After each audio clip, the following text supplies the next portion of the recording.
Aroma ടിവിയുടെ എല്ലാ മാന്യ പ്രേക്ഷകർക്കും വേഗം വരുന്ന കർത്താവായ യേശു ക്രിസ്തുവിന്റെ തന്നെ തിരുനാമത്തിലെ വന്ദനത്തെയും സ്വാഗതത്തെയും അറിയിക്കുന്നു. അനുഗ്രഹീതവും മനോഹരവുമായ നല്ല നിമിഷങ്ങൾക്കായി, നല്ല ദിവസത്തിനായി ഞാൻ കർത്താവിനെ സ്തോത്രം ചെയ്യുന്നു. അരോമ ടിവിയുടെ പ്രേക്ഷകരോടൊപ്പം നമ്മൾ ക്ഷണം സ്വീകരിച്ച് ഇന്ന് ജോയിൻ ചെയ്തിരിക്കുന്നത് കർത്താവിന്റെ വിലപ്പെട്ട ദാസിപ്രിയ സ്റ്റെല്ല ജെയിംസ് ആൻറ്റിയാണ്. തൻ്റെ ജീവിതാനുഭവങ്ങൾ നമുക്കെവർക്കും അനുഗ്രഹമായി തരേണ്ടതിന് ശ്രദ്ധയോടെ പ്രാർത്ഥനയോടെ സ്കിപ്പ് ചെയ്യാതെ അവസാനം വരെ ഈ വീഡിയോ കാണുകയും കേൾക്കുകയും ചെയ്യാം. നാം എല്ലാവരും പ്രാർത്ഥനയോടെ ആയിരിക്കുമ്പോൾ കർത്താവിൻ്റെ ദാസിപ്രിയ സ്റ്റെല്ല ആൻറ്റി തികഞ്ഞ സ്നേഹത്തോടും ആദരവോടും കൂടി അരോമാറ്റിയുടെ പ്രശ്നത്തോടൊപ്പം സമയം ചെലവഴിക്കുന്നതിനായിട്ട് ഞങ്ങൾ സ്വാഗതം ചെയ്തുകൊള്ളുന്നു. എന്റെ പേര് സ്റ്റെല്ല ജെയിംസ് എന്ന. എന്റെ ഹസ്ബൻഡിന്റെ പേര് ജെയിംസ്. എന്റെ ബാല്യകാലം എന്ന് പറയുന്നത് തിരുവനന്തപുരത്ത് പാളയം ചന്ദ്രശേഖരൻ സ്റ്റേഡിയത്തിന്റെ ബാക്കിലായിട്ട്. ഞങ്ങളൊരു കത്തോലിക്ക കുടുംബത്തിലാണ് ജനിക്കപ്പെട്ടത്. മാതാപിതാക്കളും സഹോദരവർഗങ്ങൾക്കും എല്ലാവരും ചർച്ചക്കാർ ബന്ധുക്കൾ എല്ലാവരും ഓൾമോസ്റ്റ് കത്തോലിക്ക കുടുംബത്തിൽ തന്നെ ഇപ്പോഴും കത്തോലിക്ക വിശ്വാസത്തിൽ നിൽക്കുന്നു.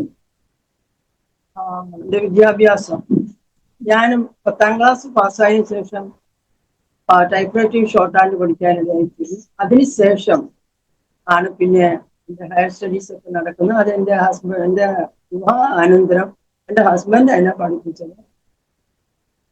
അത് കഴിഞ്ഞു പിന്നെ ഞങ്ങളുടെ വിവാഹം 1981 വിവാഹം നടന്നു.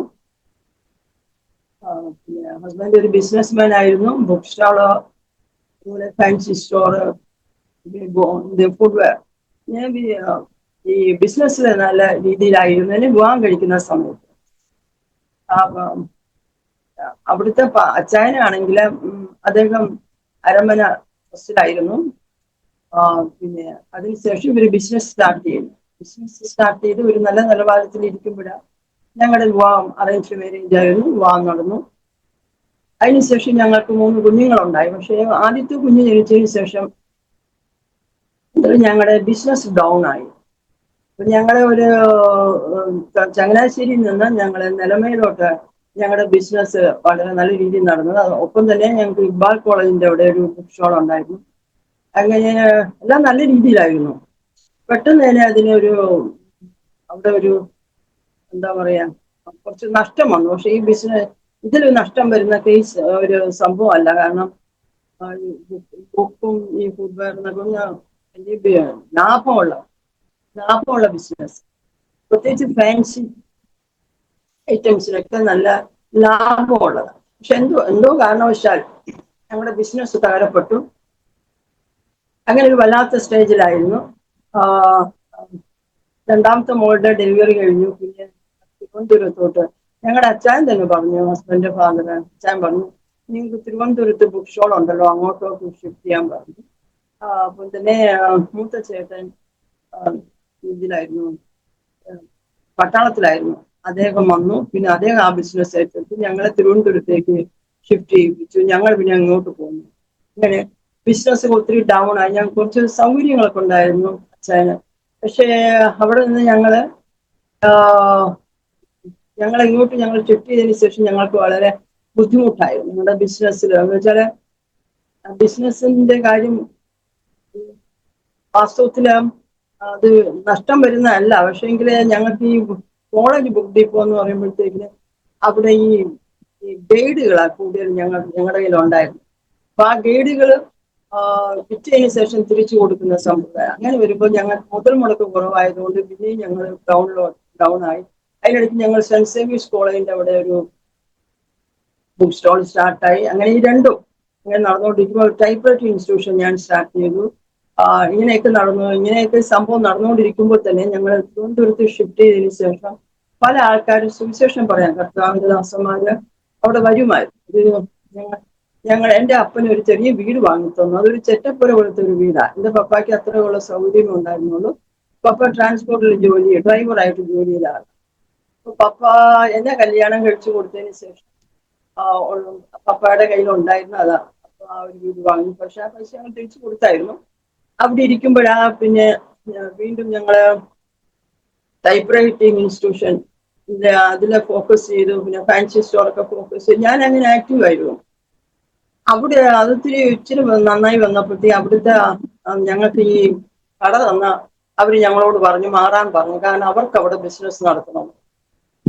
ഇത് തന്നെയാ ഞങ്ങൾ നേരത്തെ ബിസിനസ് നടത്തിയെടുത്തും. ഒത്തിരി പിള്ളേർ ഈ കൂടി നിൽക്കുമ്പോൾ ഈ നമ്മള് ഒത്തിരി ബിസിനസ് നടക്കുന്നു എന്നുള്ള രീതിയിൽ അവിടുന്ന് മാറ്റി ഞങ്ങളെ.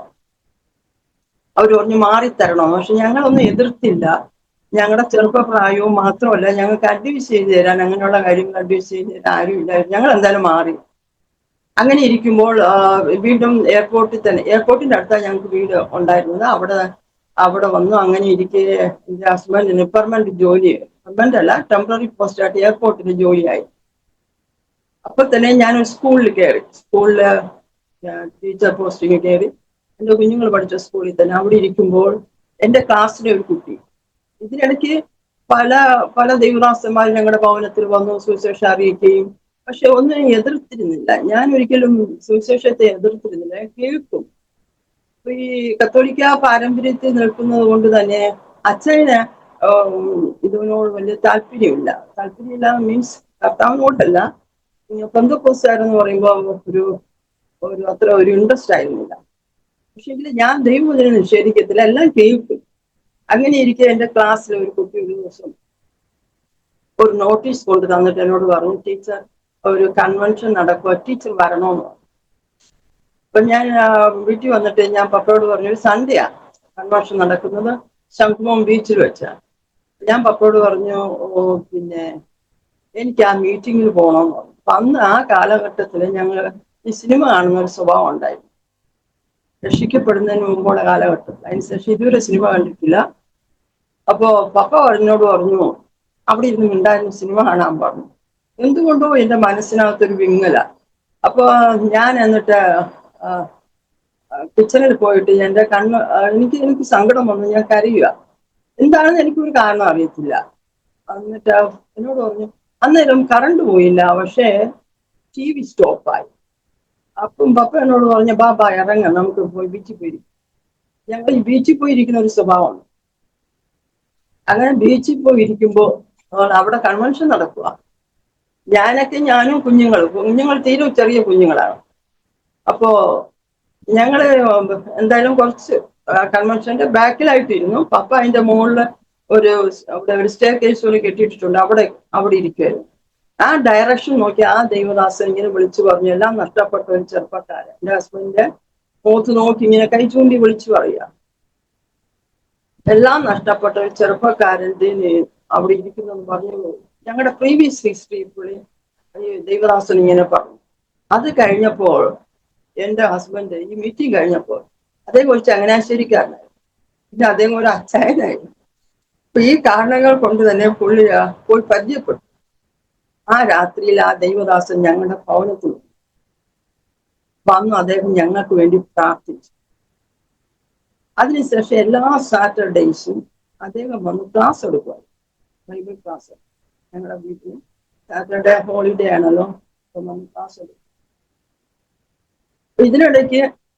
ഇതിനിടയ്ക്ക് ഞാൻ സ്കൂളിൽ പഠിപ്പിച്ചുകൊണ്ടിരിക്കുമ്പോൾ മെന്റൽ റിട്ടാർഡേഷന്റെ ഫീൽഡില് ഈ സ്പെഷ്യൽ എഡ്യൂക്കേഷന്റെ ട്രെയിനിങ്ങിനായിട്ട് എനിക്ക് ഒരു അവസരം കിട്ടി. അങ്ങനെ എൻ്റെ ജീവിതത്തിലെ ഏറ്റവും വലിയ ട്രെയിനിങ് കാലഘട്ടമായിരുന്നു. അങ്ങനെ ആ ട്രെയിനിങ്ങിൽ ഞാൻ കയറി. അവിടെ ഞാൻ അത് പാസ്സായി. അതിനുശേഷം ആ ഫീൽഡിലോട്ട്, കാരണം ആ ഫീൽഡാണ് എനിക്ക് ശരിക്കും ഫീൽഡ് വർക്ക് ചെയ്യാനുള്ളൊരു പ്രചോദനം കിട്ടി. സുവിശേഷ വേല പിൽക്കാലത്ത് ഈ റിട്ടയർഡ് ആയിട്ടുള്ള കുട്ടികളെ ചെന്ന് കണ്ട് അവര് എല്ലാവരും ഡോക്യുമെന്റ്സ് ഒക്കെ കളക്ട് ചെയ്ത്, അങ്ങനെ ഞങ്ങളുടെ ഹോസ്പിറ്റലുമായിട്ട് അവിടെ അവർക്ക് ആ റിപ്പോർട്ട് കൊടുത്ത് അങ്ങനെ ട്രീറ്റ് ചെയ്യുന്ന ഒരു സമ്പ്രദായം അവിടെ ഇരിക്കുമ്പോൾ തന്നെ. അങ്ങനെ ഇരിക്കുമ്പോൾ തന്നെ ഇവിടെ ജർമ്മനിയിൽ നിന്ന് ഒരു മദാമ വന്നു. അവർ ഇന്ത്യയിൽ ആദ്യമായിട്ട് ഒരു ഓറോഫേഷ്യൽ, ജർമ്മൻ മെത്തേഡിലുള്ള ഓറോഫേഷ്യൽ തെറപ്പി എന്ന് വെച്ചാൽ സ്പീച്ച് തെറപ്പി പഠിപ്പിക്കാനായിട്ട് ഒരു സ്ഥാപനം ഇന്ത്യക്കാരെ പഠിപ്പിക്കാൻ വേണ്ടി വന്നു. അത് ഞങ്ങളുടെ ഇൻസ്റ്റിറ്റ്യൂഷനെ തിരഞ്ഞെടുത്തു. അവിടെ വെച്ച് അതിന്റെ ഇൻസ്റ്റിറ്റ്യൂഷന്റെ ഡയറക്ടർ ആ മദാമയ്ക്ക് ട്രാൻസ്ലേറ്റ് ചെയ്ത് കൊടുക്കാൻ വേണ്ടി എന്നെ തിരഞ്ഞെടുത്തു. അന്നേരം ഞാൻ പറഞ്ഞു, എനിക്ക് നന്നായിട്ടൊന്നും ഇംഗ്ലീഷ് അറിയത്തില്ല ഫാദർ, എന്നെ കൊണ്ട് പറ്റത്തില്ല എന്ന് പറഞ്ഞു. ഇല്ല, സ്റ്റെല്ല തന്നെ ചെയ്യണമെന്ന് പറഞ്ഞു. അങ്ങനെ ട്രാൻസ്ലേറ്റ് ചെയ്യാൻ ഇടയായി വന്നു. പിന്നെ അങ്ങനെ നമ്മുടെ ഇന്ത്യയുടെ പുറത്തു നിന്നൊക്കെ ഒത്തിരി കുഞ്ഞുങ്ങളെ അവിടെ കൊണ്ടുവരുമായിരുന്നു. ശരിക്കും സംസാരിക്കാത്ത കുഞ്ഞുങ്ങളെ, റിട്ടാർഡായിട്ടുള്ള കുഞ്ഞുങ്ങളെ, മെന്റലി റിട്ടാർഡായിട്ടുള്ള കുഞ്ഞുങ്ങൾ. പിന്നെ ഇതിലിരുന്ന് പിന്നെ ആ മദാമ്മയ്ക്ക് ഇന്ത്യ വിട്ട് പോകേണ്ടി വന്നു. വരേണ്ട ഒരു സാഹചര്യം ഉണ്ട്.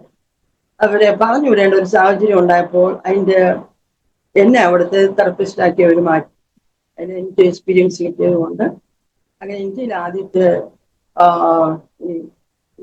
ഓറൽ സ്പെഷ്യൽ തെറപ്പിസ്റ്റായിട്ട് വർക്ക് ചെയ്യാൻ കർത്താവ് കൃപ. ഞാൻ ഹിസ്റ്ററി എടുത്താണ് കോളേജ് പഠിച്ചത്. പക്ഷേ എനിക്ക് സയൻസ് ഒന്നും അറിയത്തില്ലായിരുന്നു. എന്നാല് കർത്താവിന്റെ കൃപയാല് അവിടെ വെച്ച് തന്നെ ഈ ബ്രെയിൻ സിസ്റ്റവും മറ്റ് ബോഡി സിസ്റ്റവും ഒക്കെ പഠിക്കാനൊക്കെ കർത്താവ് സഹായിച്ചു. അതുപോലെ ആ ഫീൽഡിൽ വർക്ക് ചെയ്തുകൊണ്ടിരിക്കുമ്പോൾ ഒരു ദിവസം ഡയറക്ടർ എനിക്ക് എന്റെ മേൽത്തട്ടിൽ ഡോക്ടർ മരിച്ചുപോയി. ആ ഡോക്ടർ ഞാനും കൂടി പ്രാർത്ഥിക്കുമായിരുന്നു. അതിനിടയ്ക്ക് ഞങ്ങൾ രക്ഷയുടെ ഭാഗത്തൊക്കെ വന്നു. അപ്പോ ഞങ്ങൾ ഒരുമിച്ചിരുന്ന് പ്രാർത്ഥിക്കുമ്പോൾ ഡോക്ടറിനെ വിളിച്ചിട്ട് ആ ഡയറക്ടർ പറഞ്ഞു, ഇവിടെ പ്രാർത്ഥിക്കാൻ പറ്റും. എന്നോട് പറഞ്ഞില്ല. പറയാത്തതിന് കാരണം അവിടെ ചില കാര്യങ്ങളെ ആത്മാവില് ചില കാര്യങ്ങൾ പറയുന്നത് കാരണം എന്നോട് ഡയറക്റ്റായിട്ട് പറഞ്ഞില്ല. ഡോക്ടറിനെ വിളിച്ചിട്ട് വാൺ ചെയ്ത് പറഞ്ഞു ഇവിടെ പ്രാർത്ഥന. അങ്ങനെ ജോലി ഇതിനിടയ്ക്ക് എന്നോട് ഒത്തിരി പേര് ഇങ്ങനെ പ്രവചനം പറഞ്ഞു. അപ്പൊ പ്രവചനം എല്ലാം ഞാൻ അങ്ങനെ എല്ലാം ഒന്നും സ്വീകരിക്കത്തൊന്നുമില്ല. പക്ഷെ എന്നോട് പറഞ്ഞ പ്രവചനങ്ങളില് പലരും എന്നെ ഈ ദൈവവേലയുടെ കാര്യത്തിൽ സൂചിപ്പിച്ച് ഇങ്ങനെ പറയുന്ന സമയത്ത് ഞാൻ ഓർത്തു, ഞാൻ എന്ത് ദൈവവേലയാണ്, എന്നെ കൊണ്ട് അതൊന്നും നടക്കുന്ന കാര്യമൊന്നും. എന്നാലും ഞാനത് പ്രാർത്ഥിക്കുവാണ്. ഇങ്ങനെ ഇരിക്കുമ്പോൾ ഇതിപ്പോ ഈ സംഭവങ്ങളൊക്കെ നടന്നുകൊണ്ടിരിക്കുന്നതിനിടയിൽ തന്നെ സുബിയാൽ പാസ്റ്റ് കേക്കൽ ജോസഫ് എന്ന അദ്ദേഹത്തിന്റെ പേര് പറയാൻ ഞാൻ അഭിമാനിക്കുന്നു. കാരണം എന്താണെന്ന് വെച്ചാൽ ഞങ്ങളെ ഒരു പരിചയമില്ല, ആ കൺവെൻഷനിൽ കണ്ടത്. പക്ഷെ അദ്ദേഹം 2 വർഷം വന്ന് ഞങ്ങളെ ബൈബിൾ അതിനൊക്കെ പഠിപ്പിക്കുകയും സ്പെൻഡ് ചെയ്തു. ഒത്തിരി അദ്ദേഹത്തിന് ചെലവുണ്ടായിരുന്നു ആ കാലഘട്ടത്തിൽ. ഒത്തിരി ദൂരേന്ന് വരുന്ന മനുഷ്യൻ. ഞങ്ങൾ ഒരു റൂളും കൊടുത്തിട്ടില്ല, ഞങ്ങൾക്ക് അറിയത്തുമില്ല. ഞാൻ എന്റെ ചെറുതിലേക്ക് ബൈബിൾ വായിക്കുമായിരുന്നു. പക്ഷെ എനിക്ക് പല കാര്യങ്ങളും അറിയത്തില്ല. അപ്പോൾ ഇന്നും അറിയത്തില്ല, ഇന്നും അംശമായിട്ട് മാത്രമേ അറിയുന്നുള്ളൂ. അന്ന് ഒട്ടും അറിയത്തില്ല. അദ്ദേഹം വന്ന് ഇതിനെ പഠിപ്പിച്ചു. അങ്ങനെ എനിക്ക് അദ്ദേഹം ഒരു ദിവസം എന്നോട് പറഞ്ഞു, സ്റ്റെല്ല, അപ്പൊ അച്ഛനെ ഈ ജോലിക്ക് പോണ കാരണം അച്ഛനെ കാണത്തില്ല. പക്ഷെ വേറെ ആരെങ്കിലും ഒക്കെ വീട്ടിലുണ്ട്, വേറെ ആൾക്കാരൊക്കെ വരും. അങ്ങനെ ഞങ്ങൾ ആ ചർച്ചിലൊക്കെ പോകാൻ തുടങ്ങി ഇരിക്കുമ്പോഴാണ് 2 വർഷമായിട്ട് സ്നാനപ്പെട്ടു. എന്നോട് സാറ് പറഞ്ഞു, ജോസഫ് സാർ പാസ്റ്റർ എന്നതിലുപരി അദ്ദേഹത്തെ സാറായതുകൊണ്ട് സാറെന്ന് വരത്തോളൂ. അപ്പൊ അദ്ദേഹം എന്നോട് പറഞ്ഞു, സ്റ്റെല്ല ഒരു ദിവസം പറഞ്ഞു ഒരു സ്നാനം നടക്കുന്നുണ്ട്, സ്റ്റെല്ല വന്ന് കാണണമെന്ന് പറഞ്ഞു. അദ്ദേഹം സ്നാനത്തെ കുറിച്ച് ക്ലാസ് എടുത്തില്ല, സ്നാനത്തെ കുറിച്ച് പഠിപ്പിച്ചില്ല. അന്നേരം ഞങ്ങളുടെ അച്ചാനും അമ്മച്ചും ഞങ്ങളുടെ കൂട്ടത്തിലാണ്. പിന്നെ ഈ ബിസിനസ് ഒക്കെ തകർന്നു കഴിഞ്ഞ് ഇതെല്ലാം കഴിഞ്ഞിട്ട് അച്ചായന് അമ്മച്ചും ഞങ്ങളുടെ കൂട്ടത്തിൽ തന്നെ വന്നു. ഞങ്ങൾ അവരുടെ കൂട്ടത്തിലായിരുന്നു. പിന്നെ അവര് ഞങ്ങളുടെ അടുത്ത് തന്നെ വന്നു. അങ്ങനെ ഈ അദ്ദേഹം സ്നാനം കാണാൻ വിളിച്ചു. അപ്പം ഞാൻ അന്ന് pre degree first year second year ഒക്കെ കുട്ടികൾ ഞാൻ ട്യൂഷൻ പഠിപ്പിക്കും. വൈകുന്നേരം സ്കൂളിൽ നിന്ന് വന്ന് പഠിപ്പിക്കുന്ന ഒരു സമ്പ്രദായം ഉണ്ടായിരുന്നു. അപ്പം ഈ പിള്ളേരെ ഞാൻ ട്യൂഷനും പഠിപ്പിക്കും. കാരണം ഞങ്ങളുടെ ചെലവ് നടക്കണമെങ്കിൽ ഈ കുഞ്ഞുങ്ങൾക്കെല്ലാം ഒരുവിധം നല്ല രീതിയിലൊക്കെ ജീവിച്ചിരുന്നത് കൊണ്ട് ഇവർക്ക് വേണ്ടുന്ന എല്ലാ കാര്യങ്ങളും അച്ചായന്റെ ടെമ്പററി പോസ്റ്റാണ്. ഞങ്ങളെ നല്ലവണ്ണം നോക്കുന്ന ആളാണ്. പക്ഷെ ചില കാര്യങ്ങൾ ഈ പിള്ളേർക്ക് ആവശ്യമുള്ള ഈ ഡ്രസ്സ് മറ്റു കാര്യങ്ങൾ അത് പൈസ വേണം. ഞാൻ ട്യൂഷനും പഠിപ്പിക്കും. വീട്ടിലെ കാര്യം ഞാൻ തന്നെയാണ് നോക്കുന്നത്. അച്ഛനും അമ്മയും ഞാൻ നോക്കും. ഇതെല്ലാം കൂടെ മാനേജ് ചെയ്ത് പോകും. ഒപ്പം തന്നെ ബിബ്ലിക്കലായിട്ടുള്ള എല്ലാ കാര്യങ്ങളും ഇൻട്രസ്റ്റുമാണ്. അങ്ങനെ അത് സ്നാനം കാണാൻ ചെന്നപ്പോ ഞാൻ തലേ ദിവസം പഠിപ്പിച്ച ഒരു പയ്യൻ അതിൽ സ്നാനപ്പെടുന്നു. എനിക്ക് ഭയങ്കര കരച്ചിലായി. ഞാൻ സ്നാനമല്ല അവിടെ കാണും, ഞാൻ പഠിപ്പിച്ച കുട്ടി സ്നാനപ്പെടുന്നു. എനിക്ക് ഇത്രയും വിവരമില്ലാതായിപ്പോയല്ലോ എന്ന് പറഞ്ഞ് കരച്ചിലോട് എന്റെ കണ്ണീന്ന് വെള്ളം ഒഴുകിക്കൊണ്ടിരിക്കും. കുഞ്ഞിനെ സ്നാനപ്പെടുത്തുന്നത് ഞാൻ കാണുന്നേ ഇല്ല.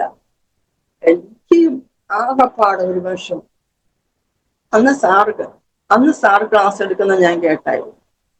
അപ്പൊ അന്ന് ഞാൻ കർത്താവിനോട് പറഞ്ഞു, കർത്താവ് എനിക്ക് സ്നാനപ്പെട്ടു, എനിക്ക് കർത്താവിനോട് ചേരണം, എനിക്ക് സ്നാനപ്പെടണം. പക്ഷെ എന്റെ ഹസ്ബൻഡും കൂടെ യോജിക്കണം. അന്നേരം ബൈബിൾ ക്ലാസ് ഒക്കെ എടുക്കാനായിട്ട് പപ്പ പെർമിഷൻ തന്നു. ചർച്ചിൽ പോകാനും ഞങ്ങൾ ഒരുമിച്ച് പോകും, കുഞ്ഞുങ്ങളായിട്ട് പോകും. പക്ഷെ സ്നാനപ്പെടുന്ന കാര്യത്തോടൊന്നും യോജിപ്പില്ല. അന്നേരം ഞാൻ പറഞ്ഞു, മെയ് 18 ഞങ്ങളുടെ വെഡിങ് ആനിവേഴ്സറി. അപ്പൊ ഞാൻ പപ്പയോട് പറഞ്ഞു, പപ്പ മെയ് 18 എനിക്ക് സ്നാനപ്പെടണം. പുള്ളി പറഞ്ഞു, അങ്ങനെ സ്നാനപ്പെടാൻ പറ്റും. ഞാന് പപ്പ അറിയാതെ ഉപവസിച്ച് പ്രാർത്ഥിച്ചുകൊണ്ടിരിക്കുക. ഉപവസിച്ച് അന്നേരം ഞാൻ മെന്റൽ ഡയറക്ഷൻ ഫീൽഡിലാണ് അന്നേരം വർക്ക് ചെയ്യുന്നത്. ഉപവസിച്ച് ഇങ്ങനെ പ്രാർത്ഥിച്ചുകൊണ്ടിരിക്കുക. ഞാൻ സ്കൂളിലാണ്, അവിടെ അല്ല, സ്കൂളിൽ തന്നെ. അങ്ങനെ ഞാൻ കരഞ്ഞുകൊണ്ടിരിക്കുക, എനിക്ക് സങ്കടവും. ഞാൻ പകല് ഫാസ്റ്റിങ്. അപ്പൊ അറിയില്ലല്ലോ, പപ്പ അറിയിച്ചു. അപ്പൊ ഞാൻ പറഞ്ഞു, കർത്താവിനോട് പറഞ്ഞു, കർത്താവ് എനിക്ക് മെയ് 18 സ്നാനപ്പെടണം. പക്ഷെ എന്റെ ഹസ്ബൻഡ് കൂടെ ചേർന്ന് സ്നാനം സ്വർഗത്തിൽ അപ്പൊ സഹായിക്കും. എന്തായാലും ശരി, ഒരു 16-ാം തീയതിയൊക്കെ ആയപ്പോ, 15 തോന്നുന്നു, മെയ് 15 ആയപ്പം പപ്പ ഒരു സ്വപ്നം കണ്ടു. സ്നാനത്തെ കുറിച്ച് സ്വപ്നം കണ്ടു, ഭയപ്പെട്ടു. എന്നിട്ട് പിറ്റേ ദിവസം രാവിലെ എഴുന്നേറ്റിട്ട് എന്നോട് പറഞ്ഞു, നിന്റെ കൂടെ ഞാനും സ്നാനപ്പെട്ടു. അങ്ങനെ സ്നാനപ്പെടാൻ ദൈവം സഹായിച്ചു. പിന്നെ കൃപയാൽ, ദൈവത്തിന്റെ കൃപ അല്ലാതെ ഒന്നും. പക്ഷെ അങ്ങനെ സ്നാനപ്പെട്ട് കർത്താവിനോട് ചേരുമ്പോൾ അതുവരെ ഇല്ലാത്ത മനസ്സിനൊക്കെ ഒരു ശൂന്യത, അകത്തൊരു എല്ലാ കാലത്തും ഒരു ശൂന്യത ഉണ്ടായിരുന്നു. കാരണം എന്റെ ജന്മം തൊട്ടേ ഉണ്ടത്. എന്തോ ഒന്നും ഇല്ലാത്തതുപോലെ, ഒരു പാർട്ടില്ലാത്തതുപോലെ. പിന്നീട് എനിക്ക് മനസ്സിലായത് അവിടെ ആത്മാവ് ശൂന്യമായി കിടക്കുന്നു, ആത്മാവ് ചൈതന്യമില്ലാതെ കിടക്കുന്നു എന്നുള്ളത് കർത്താവിനെ രക്ഷകനായി സ്വീകരിച്ചതിന് ശേഷം മനസ്സിലായി. ആത്മചൈതന്യം ഇല്ലാത്ത ശൂന്യത എന്റെ ചെറിയ നാൾ തൊട്ടേ എനിക്കറിയാം. ഞാൻ ചെറിയ നാൾ തൊട്ട് ഇങ്ങനെ സ്കൂളിലൊക്കെ പോകുമ്പോൾ ഞാൻ ചിന്തിക്കും, മനുഷ്യൻ എന്ന് പറഞ്ഞാൽ എന്തുവാ, ഈ 2 കാലും 2 കൈയും കണ്ണും മൂക്കൊക്കെ ഇത് എന്തോ മനുഷ്യൻ എന്നൊക്കെ ഞാൻ ചിന്തിക്കുമായിരുന്നു. പക്ഷെ ഇന്ന് കൃപയാൽ മനുഷ്യൻ ആരാകുന്നു എന്നുള്ള ദൈവം എനിക്ക് മനസ്സിലാക്കി തന്നു. ഞാൻ ആരാണെന്ന് കർത്താവ് എന്നെ പഠിപ്പിച്ചു. അപ്പൊ ഇങ്ങനെ ഇരിക്കുകയും ചെയ്യാൻ.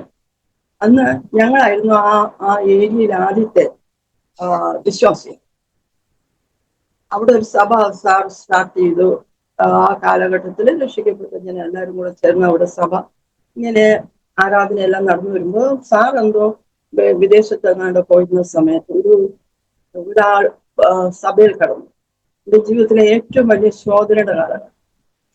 എനിക്കിത് പരസ്യമായി പറയണമെന്ന് എനിക്ക് ആഗ്രഹമുണ്ട്, കാരണം ലോകം അറിയണം. അങ്ങനെ കടന്നു അദ്ദേഹം പ്രസംഗിക്കുന്ന സമയത്ത് എന്റെ ഹാർട്ട് ബീറ്റ് കൂടിയപ്പോ ഞാൻ ചിന്തിച്ചു, ഇയാൾ പ്രസംഗിക്കുമ്പോ എന്റെ ഹാർട്ട് ബീറ്റ് എന്തിനാ കൂടുന്നത് എന്ന് ഞാൻ ചിന്തിച്ചു. എന്നിട്ട് ആ സഭയിലെ ആന്റിയോട് ഞാൻ പോയി പറഞ്ഞു, ആന്റി ഇയാൾ ശരിയല്ല. അപ്പൊ എന്റെ കുഞ്ഞെ വെളിപ്പാട് കിട്ടിയിട്ടാ വിളിച്ചുകൊണ്ട് വന്നതെന്നൊക്കെ പറഞ്ഞു. എന്തായാലും ശരി. അതിനുശേഷം അകാരണമായ ഭയം, ഭീതി, ഉള്ളിന്റെ ഉള്ളിൽ ഒരു ഭീതി. അങ്ങനെ ഒരു ഭീതി എനിക്കില്ലായിരുന്നു. മാത്രമല്ല കുഞ്ഞുങ്ങൾക്ക് ഭീതി. ഇങ്ങനെ എന്നാലും ഞാൻ പപ്പയോട് പറഞ്ഞു, ഈ മനുഷ്യൻ ആള് ശരിയല്ല എന്ന് തോന്നുന്നു. ഇതിനിടയ്ക്ക് വേറൊരു സംഭവം നടന്നത്, ആ സഭയിലെ അടുത്ത ചാർജ് വേറൊരു പാസ്റ്ററാക്കിയിട്ടാ പോയത്. അപ്പൊ ആ പാസ്റ്ററിനോട് ഇദ്ദേഹം ഈ പ്രസംഗിക്കാൻ വന്ന എക്സ് എന്നിരിക്കട്ടെ പുള്ളിയുടെ പേര്, ആ എക്സ് പറഞ്ഞു, ഈ ജെയിംസാച്ചാന്റെ വീട്ടിൽ ചെന്ന് പ്രാർത്ഥിക്കാനായിട്ട് പരിശുദ്ധാത്മാവ് പ്രേരിപ്പിക്കുന്നു, അതുകൊണ്ട് എനിക്ക് അവരുടെ കൂടെ ഇരുന്ന് പ്രാർത്ഥിക്കണമെന്ന് ആഗ്രഹമുണ്ട്. പാസ്റ്ററിന്റെ പെർമിഷനോട് കൂടി ഞങ്ങളുടെ വീട്ടിൽ വന്നു. അപ്പൊ ഞങ്ങളുടെ ഫ്രണ്ട്സ് 2-3 പേരുണ്ടായിരുന്നു. ഇവരെല്ലാരും കൂടി ഞങ്ങൾ ഇന്ന് പ്രാർത്ഥിക്കുമ്പോൾ ഒരു വല്ലാത്ത സൗണ്ട്, ഒരു പാമ്പിന്റെ സ്വീകാരത്തിന്റെ സൗണ്ട്, ബാഡ് സ്മെൽസ്, അതുപോലെ തന്നെ ഈ മുല്ലപ്പൂവിന്റെ മണം, ഇങ്ങനെയൊക്കെ അടിക്കുക. അപ്പൊ എനിക്കൊരു വല്ലായില്ല. അത് മാത്രമല്ല, ഈ പുള്ളിയുടെ അന്യഭാഷ എന്നൊക്കെ പറഞ്ഞൊരു വല്ലാത്തൊരു ഭാഷ, അറബ് ഭാഷ പുള്ളി പറഞ്ഞു. അപ്പൊ ഇതെല്ലാം കഴിഞ്ഞ് അന്ന് കുറച്ച് ലേറ്റ് ആയപ്പോഴത്തേക്ക് പുള്ളി പറഞ്ഞു, അച്ചായ ഞാനൊന്നും ഇവിടെ കിടക്കട്ടെ എന്ന് വെച്ചു. ഞാൻ കിടന്നോളാം, ഞങ്ങൾക്ക് റൂമുണ്ടായിരുന്നു, അവിടെ കിടന്നു. രാത്രി ഞാനൊരു ശബ്ദം കേൾക്കുക, ഈ എക്സിനെ ഇറക്കി വിടാൻ വലിയൊരു ശബ്ദം, ദൈവത്തിന്റെ ശബ്ദം. ഞാൻ പപ്പയെ തട്ടി നിർത്തിയിട്ട് പറഞ്ഞു, ഞാൻ ദൈവശബ്ദം കേട്ടു. അപ്പം പപ്പ എന്നോട് പറഞ്ഞു, ഇനി മിണ്ടാ അവിടെ കിടന്ന് ഉറങ്ങുന്നു. ഒരു ആഴ്ച എനിക്ക് എന്റെ അകത്തുള്ള ബുദ്ധിമുട്ട് കൊണ്ടാണെന്ന് മനസ്സിലായി.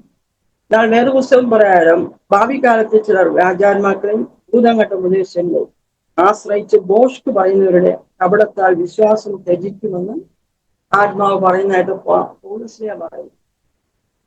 ഇദ്ദേഹം വന്നതിന് ശേഷം ഞങ്ങളുടെ സഭയിൽ പല വിശ്വാസികൾ സഭ വിട്ടുപോയി, അവരുടെ കുടുംബങ്ങൾ തകർന്നു. പക്ഷെ അന്ന് ഞാൻ ആ ഇരുന്ന പാസ്റ്ററോട് പറഞ്ഞപ്പോൾ എന്നോട് പറഞ്ഞു എനിക്ക് കുഴപ്പമില്ലെന്നാ പറഞ്ഞു. പക്ഷെ പിന്നെ അയാൾ പിടിക്കപ്പെട്ടു. അയാളുടെ പുസ്തകത്തില് മറ്റു ഈ അന്യദേവസേവരൊക്കെ ഉണ്ടായിരുന്ന പടങ്ങളൊക്കെ കണ്ടു പിടിക്കപ്പെട്ടു. മറ്റുള്ളവരൊക്കെ അയാൾക്ക് വാണിംഗ് കൊടുത്തു. ഇന്നും ലോകത്തോട് വിളിച്ചു പറഞ്ഞ ഒറ്റ കാര്യം, വ്യാജാന്മാക്കളെ തിരിച്ചറിയുവാനുള്ള വിവേചന വരം ദൈവമക്കൾ തിരിച്ചെടുത്തിരിക്കണമെന്ന്. അത് കർത്താവിന്റെ വചനം അനുസരിച്ചേ മതിയാവും.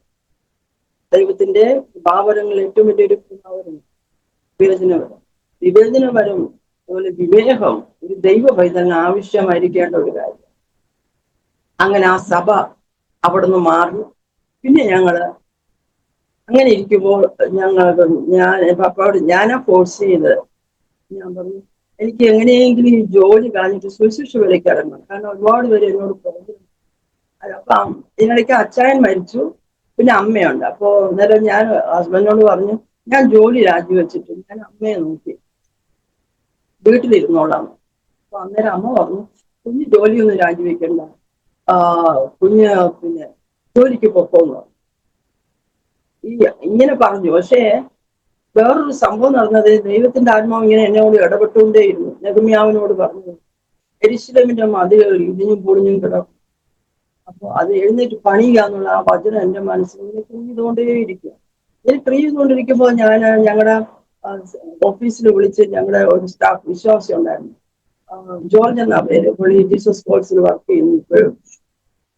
ഞാൻ വിളിച്ചിട്ട് പറഞ്ഞു ജോർജ്, അന്നത്തെ എന്റെ അറിവ് അത്രേ ഉള്ളൂ, നമ്മുടെ തിരുവനന്തപുരത്ത് ഏറ്റവും നല്ല പ്രവാചകനെ കൊണ്ടുവരണം, എനിക്കൊന്ന് ക്ലിയർ ആയിട്ട് എന്നെ കുറിച്ച് അച്ഛനെ കുറിച്ചുള്ള ദൈവ പർപ്പസ് എനിക്കൊന്ന് മനസ്സിലാകണം, എനിക്ക് അറിഞ്ഞേ പറ്റുള്ളൂ, എനിക്ക് മനസ്സിന് അസ്വസ്ഥയാണ്. ജോർജ് എന്തായാലും ഒരു പ്രവാചകനെ കൊണ്ടുപോകുന്നു. അദ്ദേഹം പ്രവചിച്ചു. അദ്ദേഹത്തോട് ഞാൻ പറഞ്ഞു, എനിക്ക് അന്ന് അത്രയ്ക്കുള്ള കാഴ്ചപ്പാടേ ഉണ്ടായിരുന്നു. ഞാൻ ജോർജിനോട് പറഞ്ഞു ഒരു കാര്യം ജോർജ്, ഈ ഒറ്റ കാര്യം പറയാൻ പാടില്ല. ജോർജിനോട് ഞാൻ കാര്യം പറഞ്ഞു, പർപ്പസ് ആകണമെന്നേ ഉള്ളൂ. എന്റെ അകത്തെ ഉദ്ദേശം ജോലി രാജിവെച്ചിട്ട് ദൈവവേല ചെയ്യണമെന്നാണ്. ഇപ്പൊ എങ്ങനെ ചെയ്യണം എന്ത് ചെയ്യണമെന്നൊന്നും അറിയത്തില്ല. എന്തായാലും ശരി, ജോർജ് കൊണ്ടുവന്നു. അദ്ദേഹം അന്ന് ദൈവദാസൻ ഒത്തിരി കാര്യങ്ങൾ പറഞ്ഞ കൂട്ടത്തിൽ പറഞ്ഞു, ദൈവത്തിന് വേണ്ടി സമർപ്പിച്ചു കൊടുത്തു, ദൈവവേല ചെയ്യുക എന്ന് പറഞ്ഞ് കുറച്ച് ദൂരമൊക്കെ പറഞ്ഞു. അപ്പൊ എനിക്ക് ഇതെങ്ങനെയും ജോലികളാണ്. അങ്ങനെ ഇരിക്കുമ്പോഴാണ് ഞങ്ങളുടെ അച്ഛൻ മരിക്കുന്നത്. അച്ഛൻ മരിക്കുമ്പോൾ ഞങ്ങളുടെ ഡയറക്ടർ ഫാദർ ആയിരുന്നു, എന്റെ ഇൻസ്റ്റിറ്റ്യൂഷൻ ഡയറക്ടർ ഫാദർ. അദ്ദേഹം വന്നു. അദ്ദേഹം വന്നിട്ട് അവരുടെ രീതി അനുസരിച്ച് ഓഫീസ് നടത്താൻ കത്തോലിക്ക പാരമ്പര്യ ഇപ്പൊ ഞങ്ങളുടെ പാസ്റ്റ് വിലക്ക്. അപ്പൊ എന്റെ മനസ്സിലൊരു ക്വസ്റ്റ്യൻ, എന്റെ അകത്തളങ്ങളിൽ ഒരു ക്വസ്റ്റ്യൻ, ഞാൻ പെന്തക്കോസ്ത് വിശ്വാസത്തിൽ വന്നു ഫാദറിനെ അറിയാം. എന്റെ വിശ്വാസത്തെ കളങ്കപ്പെടുത്തുന്ന ഒരു ജോലി എനിക്ക് ആവശ്യം. ഒരിക്കൽ ഡോക്ടറിനോട് പറഞ്ഞു എനിക്ക് ഇവിടെ പ്രാർത്ഥന നടത്താൻ പാടില്ല. ഇപ്പോ അച്ചായന്റെ മരണം വന്നപ്പോ ഇങ്ങനെ ഇവരൊക്കെ റിലേറ്റീവ് ആയിരുന്നു. ഈ കാര്യം പറഞ്ഞു ഈ ഓഫീസ് നടത്താനായിട്ട് പുള്ളി ശ്രമിച്ചു. ആ സമയം ഞാനൊന്നും മിണ്ടിയില്ല, വളരെ സൈലന്റ് ആയിട്ടിരുന്നു. പപ്പയും ഒന്നും മിണ്ടിയില്ല. പക്ഷെ ഞങ്ങളുടെ പാസ്റ്റർ പറ്റത്തില്ല എന്ന് പറഞ്ഞു, അതിനെ വിലക്കി. പക്ഷെ ഫാദർ ഇറങ്ങാൻ നേരത്തെ എന്നോട് പറഞ്ഞു ഒരു ഒറ്റ വാക്ക് മാത്രം, സ്റ്റെല്ല ഇത് വേറെ അത് വേറെ. കാരണം വേറൊരാൾ അവിടെ ഇല്ല, തെറപ്പിസ്റ്റായിട്ട് അവര് നിയമിച്ചിട്ടില്ല, മാത്രമാണ് ആദ്യത്തെ തെറപ്പിസ്റ്റ്. അപ്പൊ അവരുടെ ഇൻസ്റ്റിറ്റ്യൂഷൻ നടന്നു പോകണമല്ലോ. ഞാൻ ഒരു സിസ്റ്റർ എനിക്ക് ഉണ്ടായിരുന്നു, അസിസ്റ്റന്റ് സിസ്റ്ററെ ഞാൻ പഠിപ്പിച്ചൊക്കെ കൊടുത്തു. പക്ഷെ അവർക്ക് എന്നോട് വലിയ സംതൃപ്തിയായിരുന്നു എന്റെ ജോലിയിൽ. എന്തായാലും ശരി, 7-ന്റെ അന്ന് ഞാൻ കൊണ്ടുപോയി റെസിഗ്നേഷൻ ലെറ്റർ കൊടുത്തിട്ട് എന്റെ വിശ്വാസത്തെ ചോദ്യം ചെയ്യുന്ന ഒരു കാര്യത്തില് ഞാൻ അന്ന് അങ്ങനെ ചെയ്തു. എനിക്കിന്നും അതിലൊരു വിഷമവും ഇല്ല, ഒരു ദുഃഖവും ഇല്ല. അത് കഴിഞ്ഞ് ഞങ്ങൾ ഞാൻ പപ്പയോട് പറഞ്ഞു, നമുക്കൊരു മെന്റൽ ട്രാഡിഷണൽ സ്കൂൾ തുടങ്ങുകയാണെങ്കിൽ നമുക്കതൊരു വരുമാനവും ആകും, നമ്മുടെ കാര്യങ്ങളൊക്കെ മൂവ് ചെയ്യും. അങ്ങനെ ഞങ്ങളൊരു മെന്റൽ ട്രാഡിഷണൽ സ്കൂൾ തുടങ്ങി. അപ്പൊ തന്നെ അതിനുള്ള കാര്യങ്ങളെല്ലാം ക്രമീകരിച്ച് അങ്ങനെ ഇരിക്കുമ്പോൾ ഈ വരുന്ന കുട്ടികളിൽ ഭൂരിപക്ഷം കുട്ടികൾ, ഈ റിട്ടയർഡായിട്ടുള്ള കുട്ടികളിൽ ഭൂതാത്മായിട്ട് വസിക്കുന്നു. പക്ഷെ എനിക്ക് ആത്മാവിൽ അത് കാണാൻ പറ്റും. പക്ഷെ എനിക്ക് അത് എങ്ങനെ ജയിക്കണമെന്നറിയാം. എൻ്റെ ഒരു ഫസ്റ്റ് എക്സ്പീരിയൻസ് അതൊക്കെ അതെങ്ങനെ ജയിക്കണമെന്നറിയത്തില്ല. അപ്പൊ വീട്ടിലെ അന്തരീക്ഷം തന്നെ മാറി. എല്ലാവർക്കും പിന്നെയും ഒരു ഭയവും ഭീതിയൊക്കെ. ഇപ്പൊ ഈ സ്കൂളൊന്നും ഇവിടെ വേണ്ട എന്നുള്ള അർത്ഥത്തിൽ കുഞ്ഞുങ്ങളും അവർ വളർന്നു വന്നുകൊണ്ടിരിക്കുകയല്ലേ പിള്ളേർക്ക്. എന്നാൽ പിള്ളേരെ എല്ലാ പിള്ളേരായിട്ട് മിങ്കിൾ ചെയ്യും. അവർക്ക് ഈ പിള്ളേരുടെ ഇവരുടെ നിഷ്കളങ്കമായിട്ടുള്ള സ്വഭാവം അവർക്കൊന്നും ഒഴിച്ച് പരിപാടിയൊന്നുമില്ല, ഒരു കള്ളത്തരമൊന്നുമില്ല ഈ മന്ദബുദ്ധി കുഞ്ഞുങ്ങൾ. മാത്രമല്ല ഞാൻ ഈ കുഞ്ഞുങ്ങളെ പഠിപ്പിക്കുന്നത് ഈ കർത്താവിന്റെ പാട്ട് പാടും. അപ്പോൾ തന്നെ ഭൂതകളാവും. ഇളകുമ്പോൾ എന്ത് ചെയ്യണമെന്ന് അറിയത്തില്ല. അങ്ങനെ ഒരു വല്ലാത്ത അവസ്ഥയിൽ പോവുക. അങ്ങനെ ഇരിക്കുക ചെയ്യുക. ഞാൻ ഒത്തിരി പ്രാർത്ഥിക്കാൻ തുടങ്ങി. പ്രാർത്ഥിക്കാന്ന് വെച്ചാൽ എന്റെ ജീവിതമേ പ്രാർത്ഥനയായിട്ടും രാത്രികളെല്ലാം പകലായി മാറി. കാരണം ഞാൻ ഈ കാണുന്നതെല്ലാം എന്നെ ഭയപ്പെടുത്തുന്നു. പല നാമങ്ങളുടെ ഈ പടങ്ങളിൽ കാണുന്നത് പോലെ ഭിത്തിയിൽ അവിടെ ഇവിടെയൊക്കെ കാണുന്നു. അപ്പോ ഇതെങ്ങനെ ജയിക്കുമെന്ന് എനിക്ക് അറിയത്തില്ല. പലരും ഇങ്ങനെ യേശുവിന്റെ നാമത്തിൽ ശാസിക്കുന്ന സഭകളിൽ കേൾക്കാം. പക്ഷെ വരുന്ന പ്രവാചകന്മാരൊക്കെ സഭകളിൽ, ഞങ്ങളുടെ സഭ വലിയ സഭയായിരുന്നു ഞങ്ങള് ഷിഫ്റ്റ് ചെയ്തപ്പോ, വരുന്നതെല്ലാം ആദ്യം വന്ന് എന്റെ തലയെ കൈ വെച്ചിട്ട് പറയും ഞാൻ അതാവും ഇതാവും എന്ന് പറയും. പക്ഷെ എനിക്ക് ഞാനിവിടെ പേടിച്ച് ഭയന്നിരിക്കുക. മാത്രമല്ല പപ്പ ഇങ്ങനെ നൈറ്റ് ഡ്യൂട്ടിയിലൊക്കെ ആയിരിക്കുന്ന സമയത്ത് എല്ലാ രാത്രിയിലൊക്കെ പ്രേയറാണ്. അപ്പൊ അങ്ങനെ ദൈവം എന്നെ അഭിഷേകം ചെയ്ത് കഴിഞ്ഞ് അന്യഭാഷയിൽ ഞാൻ പ്രാർത്ഥിക്കും, അന്യഭാഷയിൽ പാടാൻ തുടങ്ങും. ആ സമയം പിന്നെ ദൈവശക്തി വ്യാപരിച്ചിട്ട് ശാസിക്കാൻ തുടങ്ങും. അതെന്റെ ജീവിതത്തിലെ വലിയ എന്താ പറയാനേ, ഒരു സ്പിരിച്വൽ ആയിട്ട് ഉള്ളൊരു വാർഫെയർ. ശരിക്കും പറഞ്ഞ ആ സമയങ്ങളിൽ ദൈവത്തിന്റെ ആത്മാവ് എന്റെ വായിൽ തരുന്ന വചനങ്ങൾ ഞാൻ ആരും പറഞ്ഞു കേട്ടിട്ടില്ലാത്ത വചനം. പരിശുദ്ധാത്മാവിന്റെ വായിൽ വചനങ്ങൾ തരുക. എക്സാമ്പിളായിട്ട് പിശാചിന് അന്യഭാഷയൊക്കെ ഉണ്ടെന്ന് ഞാൻ അറിയുന്നത് തന്നെ ആരും പറഞ്ഞു കേട്ടിട്ടൊന്നുമല്ല. തിരിച്ചറിയാത്ത പ്രയാസമുള്ള വാക്കുകൾ, ജയിച്ചുകൂടാത്ത അന്യഭാഷയുള്ള വിദ്യജാതിയെ നീ കാണുകയില്ല. അപ്പൊ അത് വേറെ പുസ്തകത്തിൽ ഞാൻ തപ്പി കർത്താവ് എനിക്ക് കാണിച്ചു തന്നു. യെശയ്യാപ്രവചനം 33:19. ഒക്കെ എല്ലാ കാര്യങ്ങളും ബൈബിളിൽ നിന്നെത്തി. ഒരു രാത്രിയിൽ ഞാനിങ്ങനെ രാത്രിയിലൊക്കെ ഇങ്ങനെ ചില സമയം കിടക്കുമ്പോൾ ചില സ്പിരിറ്റുകളെല്ലാം വന്ന് ഇങ്ങനെ ഞെട്ടാൻ വരുമ്പോൾ എന്റെ ബോഡിയിൽ അവർക്കൊന്നും ചെയ്യാൻ പറ്റും. എന്റെ ആത്മമണ്ഡലത്തിൽ ചെയ്യുന്നത് എന്റെ ആത്മാവ്. കാരണം മനുഷ്യന്റെ ആത്മാവ് ഉറങ്ങുന്നില്ലല്ലോ, നിദ്ര ബാധിക്കുന്നില്ല. അവന്റെ ബോഡിയാണല്ലോ ഉറങ്ങുന്നത്. മനുഷ്യന്റെ ആത്മാവിൽ ദൈവത്തിന്റെ ആത്മാവ് വസിക്കും. അങ്ങനെ വസിക്കുന്നത് കൊണ്ട് അവന്റെ ആത്മാവിന്, അല്ലെങ്കിൽ അവന്റെ ആത്മാവിന് ഉറക്കമില്ല. ഇസ്ലാമിന്റെ പരിപാലനം ഉറങ്ങുന്നില്ല, മയങ്ങുന്നില്ല. ഒരു മനുഷ്യന്റെ ആത്മാവ് തന്നെയാണ്. അപ്പൊ നമ്മുടെ ആത്മാവിന് സെൻസ് ചെയ്യാൻ കഴിയുന്നു, പക്ഷെ ഒന്നും ചെയ്യാൻ ബോഡി കൊണ്ട് ഒന്നും ചെയ്യാൻ പറ്റും. ആ സമയങ്ങളിൽ ദൈവദൂതന്മാർ ഇറങ്ങി വന്ന് ഇവരെ വെട്ടിമാറ്റുന്നു. ആത്മമണ്ഡലത്തിൽ ദർശിച്ചു. ഇതെല്ലാം എന്റെ ജീവിതത്തിൽ വന്ന ഈ ഒറ്റ സംഭവം. ഈ പറഞ്ഞ എക്സ് എന്ന് പറഞ്ഞ ആ വ്യക്തി വീട്ടിൽ വന്ന് ഞങ്ങളെ ബന്ധിച്ച്, ഞങ്ങളുടെ സഭയെ ബന്ധിച്ചത്, കുടുംബങ്ങളെ ബന്ധിച്ചത്, ഞങ്ങൾ താക്കുന്ന ഏരിയകളെ സഭകളെ ബന്ധിച്ചത്, അനേക ശുശ്രൂഷകരെ ബന്ധിച്ചത് എല്ലാം എനിക്കൊരു വാശിയായിട്ട് ഈ ബന്ധനം യേശുവിന്റെ നാമത്തിൽ അത് അഴിഞ്ഞു മാറുന്നത്. അതിനു വേണ്ടിയുള്ള ഒരു പ്രാർത്ഥന എന്റെ ആരുമല്ല. പക്ഷെ എങ്കിലും ഞാന് ആ സമയം തൊട്ട് എനിക്കൊരു വാശിയാണ്. എന്നോട് ഇങ്ങനെ കാണിക്കുന്ന ആ പൈശാചിക തലങ്ങളെ തകർക്കണം. യേശു കാൽവരി ക്രൂശിൽ അത് ചെയ്തു. എന്നാൽ അതിന്റെ പ്രവൃത്തികളെ കർത്താവ് അഴിച്ചു മാറ്റുന്ന നമ്മൾ പറയാതെ, നമ്മൾ ഡിക്ലെയർ ചെയ്യാതെ, നമ്മൾ കൽപ്പിക്കാതെ ഈ ഭൂമിയിൽ ഒന്നും നടക്കണം. അതിന്റെ കർത്താവ് പറഞ്ഞ നിങ്ങൾ ഭൂമിയിൽ കെട്ടുന്നത് സ്വർഗത്തിൽ കെട്ടപ്പെട്ടിരിക്കുന്നു, ഭൂമിയിൽ അടിക്കുന്നത് സ്വർഗത്തിൽ അഴിഞ്ഞു. അങ്ങനെ ഒരുപാട് ആയിരം അനുഭവങ്ങളിൽ കൂടെ കടന്നു. പിന്നെ 2002 ആദ്യമായിട്ട് ഒരു പുസ്തകം എനിക്ക് എഴുതാൻ കഴിഞ്ഞു. 300 pages. എതിർ ക്രിസ്തു, അവർ ജയിച്ച യേശു ക്രിസ്തു. ഇതെല്ലാം എന്റെ ഹൃദയത്തിൽ ദൈവം തന്ന പേരുകൾ, വ്യത്യസ്ത പേരുകൾ. തുടർന്ന് ഞാൻ 4-5 പുസ്തകങ്ങളൊക്കെ എഴുതിയിട്ടുണ്ട്. പക്ഷെ ആ പുസ്തകം എന്റെ ജീവിതത്തിലെ ഒരു വഴിത്തിരിവായി. ഈ ശോധനകളിൽ കൂടി ആത്മമണ്ഡലത്തിലാണ് ഞാൻ ഏറ്റവും കൂടുതൽ ആത്മീയരുമായിട്ടുള്ള ലെവലില്, ആത്മമണ്ഡലത്തിൽ, ആത്മരാജ്യത്തിലാണ് എനിക്ക് എന്നും ഫൈറ്റിംഗ് ഉള്ളത്. ഇന്നും അത് തന്നെ. എവിടെ പോയാലും ഞാൻ സഭയെ പഠിപ്പിക്കും. ദൈവജനത്തിന് ഞാൻ കാര്യങ്ങൾ, എനിക്കറിയാവുന്ന കാര്യങ്ങൾ ഞാൻ ഷെയർ ചെയ്ത് കൊടുക്കും, ഒളിച്ചു വെക്കത്തില്ല. കർത്താവ് എന്നോട് പറയുന്ന കാര്യങ്ങൾ ഞാൻ അവർക്ക് പറയും. അപ്പോ അതെന്റെ ജീവിതത്തിൽ ഒരു വലിയ വഴിത്തിരിവായി. അപ്പൊ ഇതൊക്കെ ചെയ്യും. അപ്പൊ കാലഘട്ടത്തിൽ തന്നെ ഞങ്ങൾ ഞങ്ങളുടെ വീട്ടിലൊരു ബൈബിൾ സ്കൂള് സ്റ്റാർട്ട് ചെയ്തു. അന്നേരം ആൾക്കാരൊക്കെ പറഞ്ഞു ഞങ്ങൾക്ക് അമേരിക്കയിൽ നിന്ന് പണം വരുന്നുണ്ടോ. എന്റെ ഹസ്ബൻഡ് എയർപോർട്ടിൽ ജോലി, പുള്ളിക്ക് പെർമനന്റ് ജോലിയുണ്ട്. പുള്ളിയുടെ ശമ്പളം കൊണ്ടൊക്കെ ഞങ്ങൾ ഈ കാര്യങ്ങളൊക്കെ അറേഞ്ച് ചെയ്തു. ഭക്ഷണമൊക്കെ കൊടുക്കുമായിരുന്നു. പക്ഷെ പഠിപ്പിക്കാൻ പറ്റുന്ന സാർമാർ ആരും ഒരു രൂപ പോലും ഞങ്ങളെ വാങ്ങിയിട്ടില്ല. അവർ വേണ്ടെന്ന് പറഞ്ഞു. ഞങ്ങൾ വാടകയ്ക്ക് എടുത്ത ഇത് നടത്തിയ സ്കൂളിൽ ബൈബിൾ സ്കൂള് സ്റ്റാർട്ട് ചെയ്തു.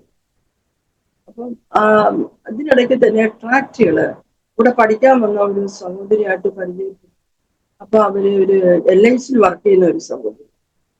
അവർക്ക് ഒത്തിരി ആൾക്കാരുമായിട്ട് ഒരു മിങ്കിൾ ചെയ്യുന്നത് കാരണം അവർക്ക് ഒരുപാട് ആൾക്കാർ പരിചയമുണ്ട്. അവരുമായിട്ട് ട്രാക്ട് കൊടുക്കാൻ ഞാൻ പോകും. കുഞ്ഞുങ്ങൾ സ്കൂളിൽ വിട്ട് വരുന്നതിന് മുമ്പ് വീട്ടിലെത്തും. പപ്പ രാവിലെ ജോലിക്ക് പോകുമല്ലോ.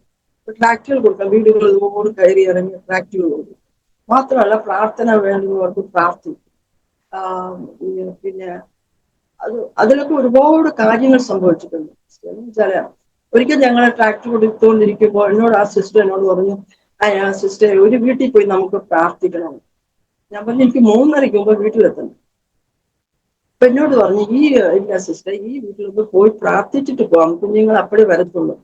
ശരി, ഓക്കെ എന്ന് പറഞ്ഞു. അങ്ങനെ ഞങ്ങൾ പോകുന്ന വഴിക്ക് അവർ പറഞ്ഞ ആ സഹോദരി പൈപ്പിന്റെ ചൂട്ടിൽ വെള്ളം എടുത്തുകൊണ്ടിരിക്കുക. അപ്പം അന്നേരം ഞാൻ പറഞ്ഞു നമ്മൾ കണ്ടല്ലോ എന്ന് പറഞ്ഞു. അപ്പൊ സിസ്റ്റർ പറഞ്ഞു നമുക്ക് വീട്ടിൽ പോയി പ്രാർത്ഥിക്കാം. അവിടെ ചെന്ന് പ്രാർത്ഥിക്കുമ്പോൾ പരിശുദ്ധാത്മാവിനോട് ഇവർ ആത്മഹത്യ ചെയ്യാൻ പോകും. അപ്പൊ ആത്മഹത്യ ചെയ്യാൻ പോവാണെന്ന് ചോദിക്കാൻ പറ്റത്തില്ലല്ലോ. ഞാൻ അവരോട് പറഞ്ഞു, സിസ്റ്റർ എന്ത് കഷ്ടം വന്നാലും നമ്മൾ ഒരിക്കലും നമ്മുടെ ആത്മാവിനെ അത് പാവമാണ്, അങ്ങനെ ഒരിക്കലും ചെയ്യാൻ പാടില്ല. പ്രശ്നങ്ങൾക്കെല്ലാം പരിഹാരം യേശു കർത്താവ്. യേശു നിങ്ങളുടെ വിഷയങ്ങൾക്ക് പരിഹാരം തരും. അവർ ഈ സ്വർണ്ണപ്പണി ചെയ്യുന്ന ആൾക്കാർ, ഒത്തിരി കടമുള്ളത്, അവരെന്ന് കരയാൻ തോന്നും. ഒത്തിരി കരഞ്ഞിട്ട് പറഞ്ഞു ഈ വെള്ളം കൊണ്ടുവച്ചിട്ട് ഞങ്ങള് കുടുംബമായിട്ട് ആത്മഹത്യ ചെയ്യാൻ പ്ലാൻ ഇട്ടിട്ട് എന്തോ ഉണ്ടാക്കി കഴിച്ച് ആത്മഹത്യ ചെയ്യാൻ പ്ലാൻ ഇട്ടിരിക്കുകയാണ്. ഇതുകൊണ്ട് ഒരുപാട് സംഭവങ്ങൾ ഈ ഫാക്ട് കൊടുക്കാൻ പോകുന്നതിലൂടെ പല കുടുംബങ്ങളിലും പലരും വിളിക്കപ്പെട്ടു. ഞാൻ വീട്ടിലൊക്കെ വിളിച്ചവരെ ചെറിയ ഹെൽപ്പൊക്കെ ചെയ്തു. അതങ്ങനെ പോയി. ഇതുപോലെ ഒരുപാട് സംഭവങ്ങളാണ്. അതുപോലെ ഹോസ്പിറ്റൽ മിനിസ്ട്രി ആ കാലഘട്ടത്തിൽ അന്ന് ചെറുപ്പമായതുകൊണ്ട് നടക്കാൻ ഒരു ബുദ്ധിമുട്ടില്ല. ഇന്ന് എന്നെ കൊണ്ട് പറ്റുന്നില്ല. എനിക്ക് 67 വയസ്സുണ്ട്. ഇന്ന് അധിക ദൂരം എനിക്ക് നടക്കാൻ പറ്റും. ഞാൻ ഒത്തിരി ടയേർഡായി. അന്ന് ഒത്തിരി സഹോദരിമാരെ ഞാൻ വിളിക്കും. ഞങ്ങൾ ഹോസ്പിറ്റൽ ഏറ്റവും കൂടുതൽ പുലാനാൾ കോട്ടം ഹോസ്പിറ്റൽ, മെഡിക്കൽ കോളേജ്, ഈ തിരുവനന്തപുരത്ത് മിക്കവാറും ഉള്ള ഹോസ്പിറ്റലുകളെല്ലാം വിസിറ്റ് ചെയ്തും ഞങ്ങൾ ട്രാക്ട് കൊടുക്കും. ക്യാൻസർ രോഗികൾ വരെ സൗഖ്യമായി ഒരുപാട് അത്ഭുതങ്ങൾ ചെയ്തു. ഒരു പ്രാവശ്യം കർത്താവ് എന്നെ ഒരു പാസ്റ്റർ വൈഫ് വിളിച്ചോണ്ട് ക്യാൻസർ ഒന്നും ആന്റിക്ക് വേണ്ടി പ്രാർത്ഥിക്കാൻ. അവിടെ ചെല്ലുമ്പോ ഞാൻ തിരിഞ്ഞു നോക്കുമ്പോൾ എന്റെ മോൾ ഒരു ബെഡിൽ കിടക്കുന്ന പോലെ തോന്നി. എന്റെ മോളുടെ അതേ ഫേസ് ആ കുഞ്ഞിന് ഓക്സിജൻ കൊടുത്ത് കിടത്തി. അപ്പൊ ഞാൻ ഇത് മറന്നിട്ട് ഞാനൊന്ന് പതുക്കെ നടന്ന് അതിന്റെ അടുത്ത് ചെന്നു. ആ കുഞ്ഞ് കിടക്കുന്ന കുഞ്ഞിന് ബോധമൊന്നുമില്ല. കൊച്ചിന്റെ അപ്പനും അമ്മയും എന്നെ കണ്ടപ്പോൾ കരയാൻ തോന്നി. അപ്പൊ ഇവര് പെന്തക്കോസ്തരായിരുന്നു, എനിക്കറിയത്തില്ല. അപ്പോ പെട്ടെന്ന് ഞാൻ ചോദിച്ചു കുഞ്ഞിന് എന്നാ പറ്റി? അത് ടൈഫോയിഡ് ഒന്ന് കൂടിപ്പോയി, ഡോക്ടർ ഇത്ര മണിക്കൂർ പറഞ്ഞിരിക്കാന്ന്. കുഞ്ഞിനെ വിഷമിക്കണം, നമുക്ക് പ്രാർത്ഥിക്കണം, നമ്മുടെ കർത്താവ് വിജയിക്കും. അപ്പൊ തന്നെ ഞാൻ ഇടയ്ക്ക് ചോദിച്ചു എന്താ ബ്രദർ ചെയ്യുന്നത്? എന്നോട് പറഞ്ഞ അമ്പലത്തിലെ ബ്യൂഗിള് വായിക്കും. എനിക്ക് സങ്കടം തോന്നി. ഞാൻ ചോദിച്ചു നിങ്ങൾ വിശ്വാസില്ലയോ? നിങ്ങൾ അന്യദേവന്റെ ആലയത്തിൽ ചെന്ന് ബ്യൂഗിള് വായിക്കും. എനിക്ക് വേറെ ജോലി ചെയ്ത് ജീവിച്ചൂടെ? നിങ്ങൾ ഒരു തീരുമാനം എടുക്കുക. ജീവനുള്ള ദൈവം, ജീവിപ്പിക്കുന്ന ദൈവത്തെ വേണം നമ്മൾ ആരാധിക്കാൻ. നമ്മൾ കർത്താവിനെ അറിഞ്ഞവരാ. പഴയ സമ്പ്രദായങ്ങളെല്ലാം വിട്ടുകളഞ്ഞവരാ. നിങ്ങൾ ആ തീരുമാനം എടുക്കുമെങ്കിൽ കർത്താവ് കുഞ്ഞിനെ വിടിപ്പിക്കും. അദ്ദേഹം തീരുമാനം എടുത്തു. ഞങ്ങൾ പ്രാർത്ഥിച്ചു.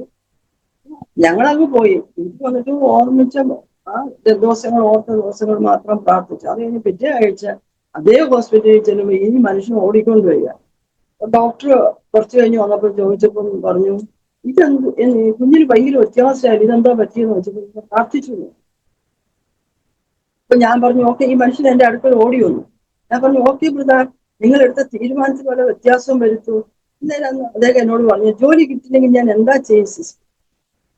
ഞാൻ പറഞ്ഞു നിങ്ങൾ ഇതല്ല ഇതിനപ്പുറം അനുഭവിക്കേണ്ടി വരും. അത്ര തന്നെ എന്നിട്ട് ഞാൻ എന്റെ പാട്ടിൽ പോയി എടുത്ത തീരുമാനത്തില്, ദൈവമക്കൾ എടുത്ത തീരുമാനത്തിൽ ക്രിസ്തുവിൽ ഉറച്ചു നിൽക്കണം, ക്രിസ്തുവിൽ ബലപ്പെട്ടിരിക്കണം.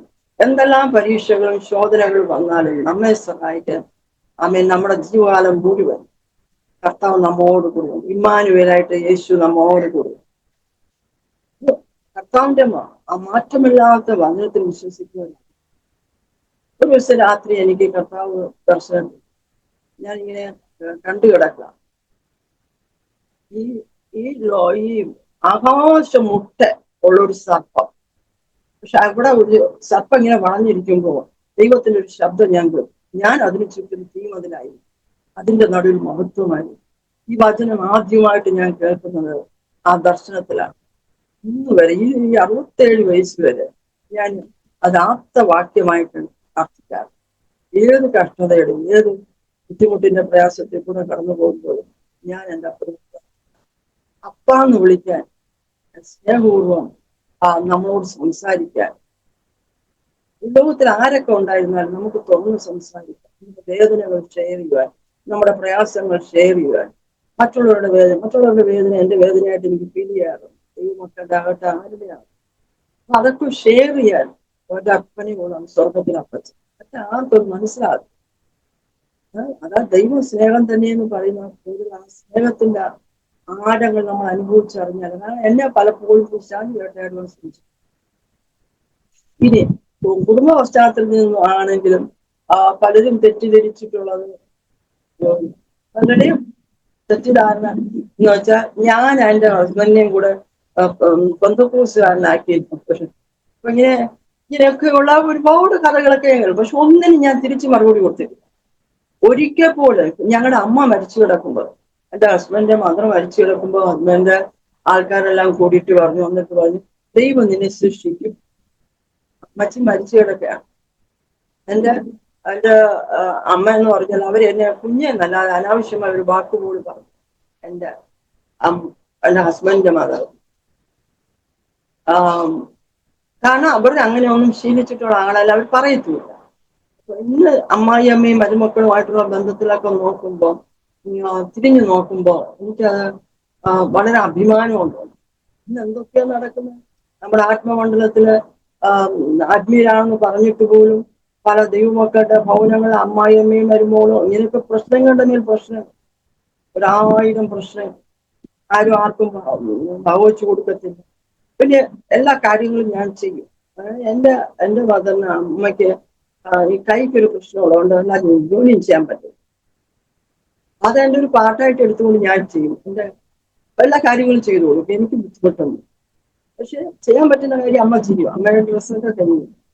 ഇപ്പോ കുടുംബ പശ്ചാത്തലത്തിൽ നോക്കുമ്പോൾ എന്റെ അമ്മ സ്നാനപ്പെട്ടു, അച്ചായൻ സ്നാനപ്പെട്ടു. അച്ചായൻ ഇങ്ങോട്ട് ആവശ്യപ്പെട്ടു, കുഞ്ഞെ എനിക്ക് സ്നാനപ്പെടണമെന്ന്.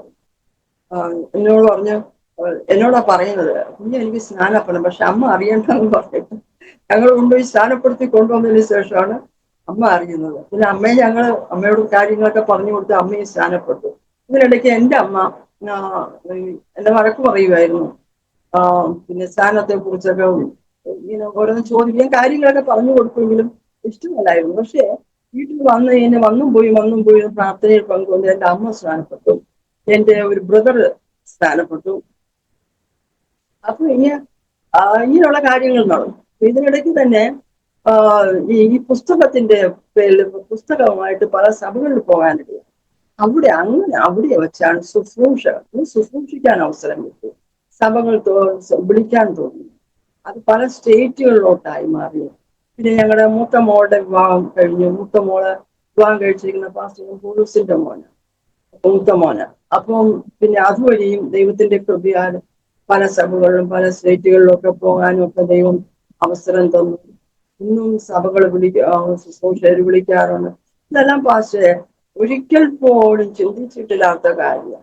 അപ്പന്റെ സ്നേഹം ഓർക്കുമ്പോൾ, കർത്താവിന്റെ സ്നേഹം ഓർക്കുമ്പോൾ എനിക്ക് പലപ്പോഴും എൻ്റെ കണ്ണിൽ കൂടെ വെള്ളം വരും. കാരണം ഇതിനൊന്നും യോഗ്യതയുള്ള കുടുംബത്തിൽ ജനിച്ചതൊന്നുമല്ല. നമ്മുടെ കുടുംബം എന്ന് പറഞ്ഞാൽ എൻ്റെ അപ്പൻ മദ്യപാനിയായിരുന്നു. വലിയ വിദ്യാഭ്യാസമുള്ള ആളൊന്നുമല്ല. പക്ഷെ ഞങ്ങളെയൊക്കെ നോക്കും, ഞങ്ങളുടെ കാര്യങ്ങളൊക്കെ അദ്ദേഹം നോക്കും. എൻ്റെ അപ്പൻ രക്ഷിക്കപ്പെട്ടിട്ടില്ല. രക്ഷിക്കപ്പെടാതെ മരിച്ചുപോയാൽ.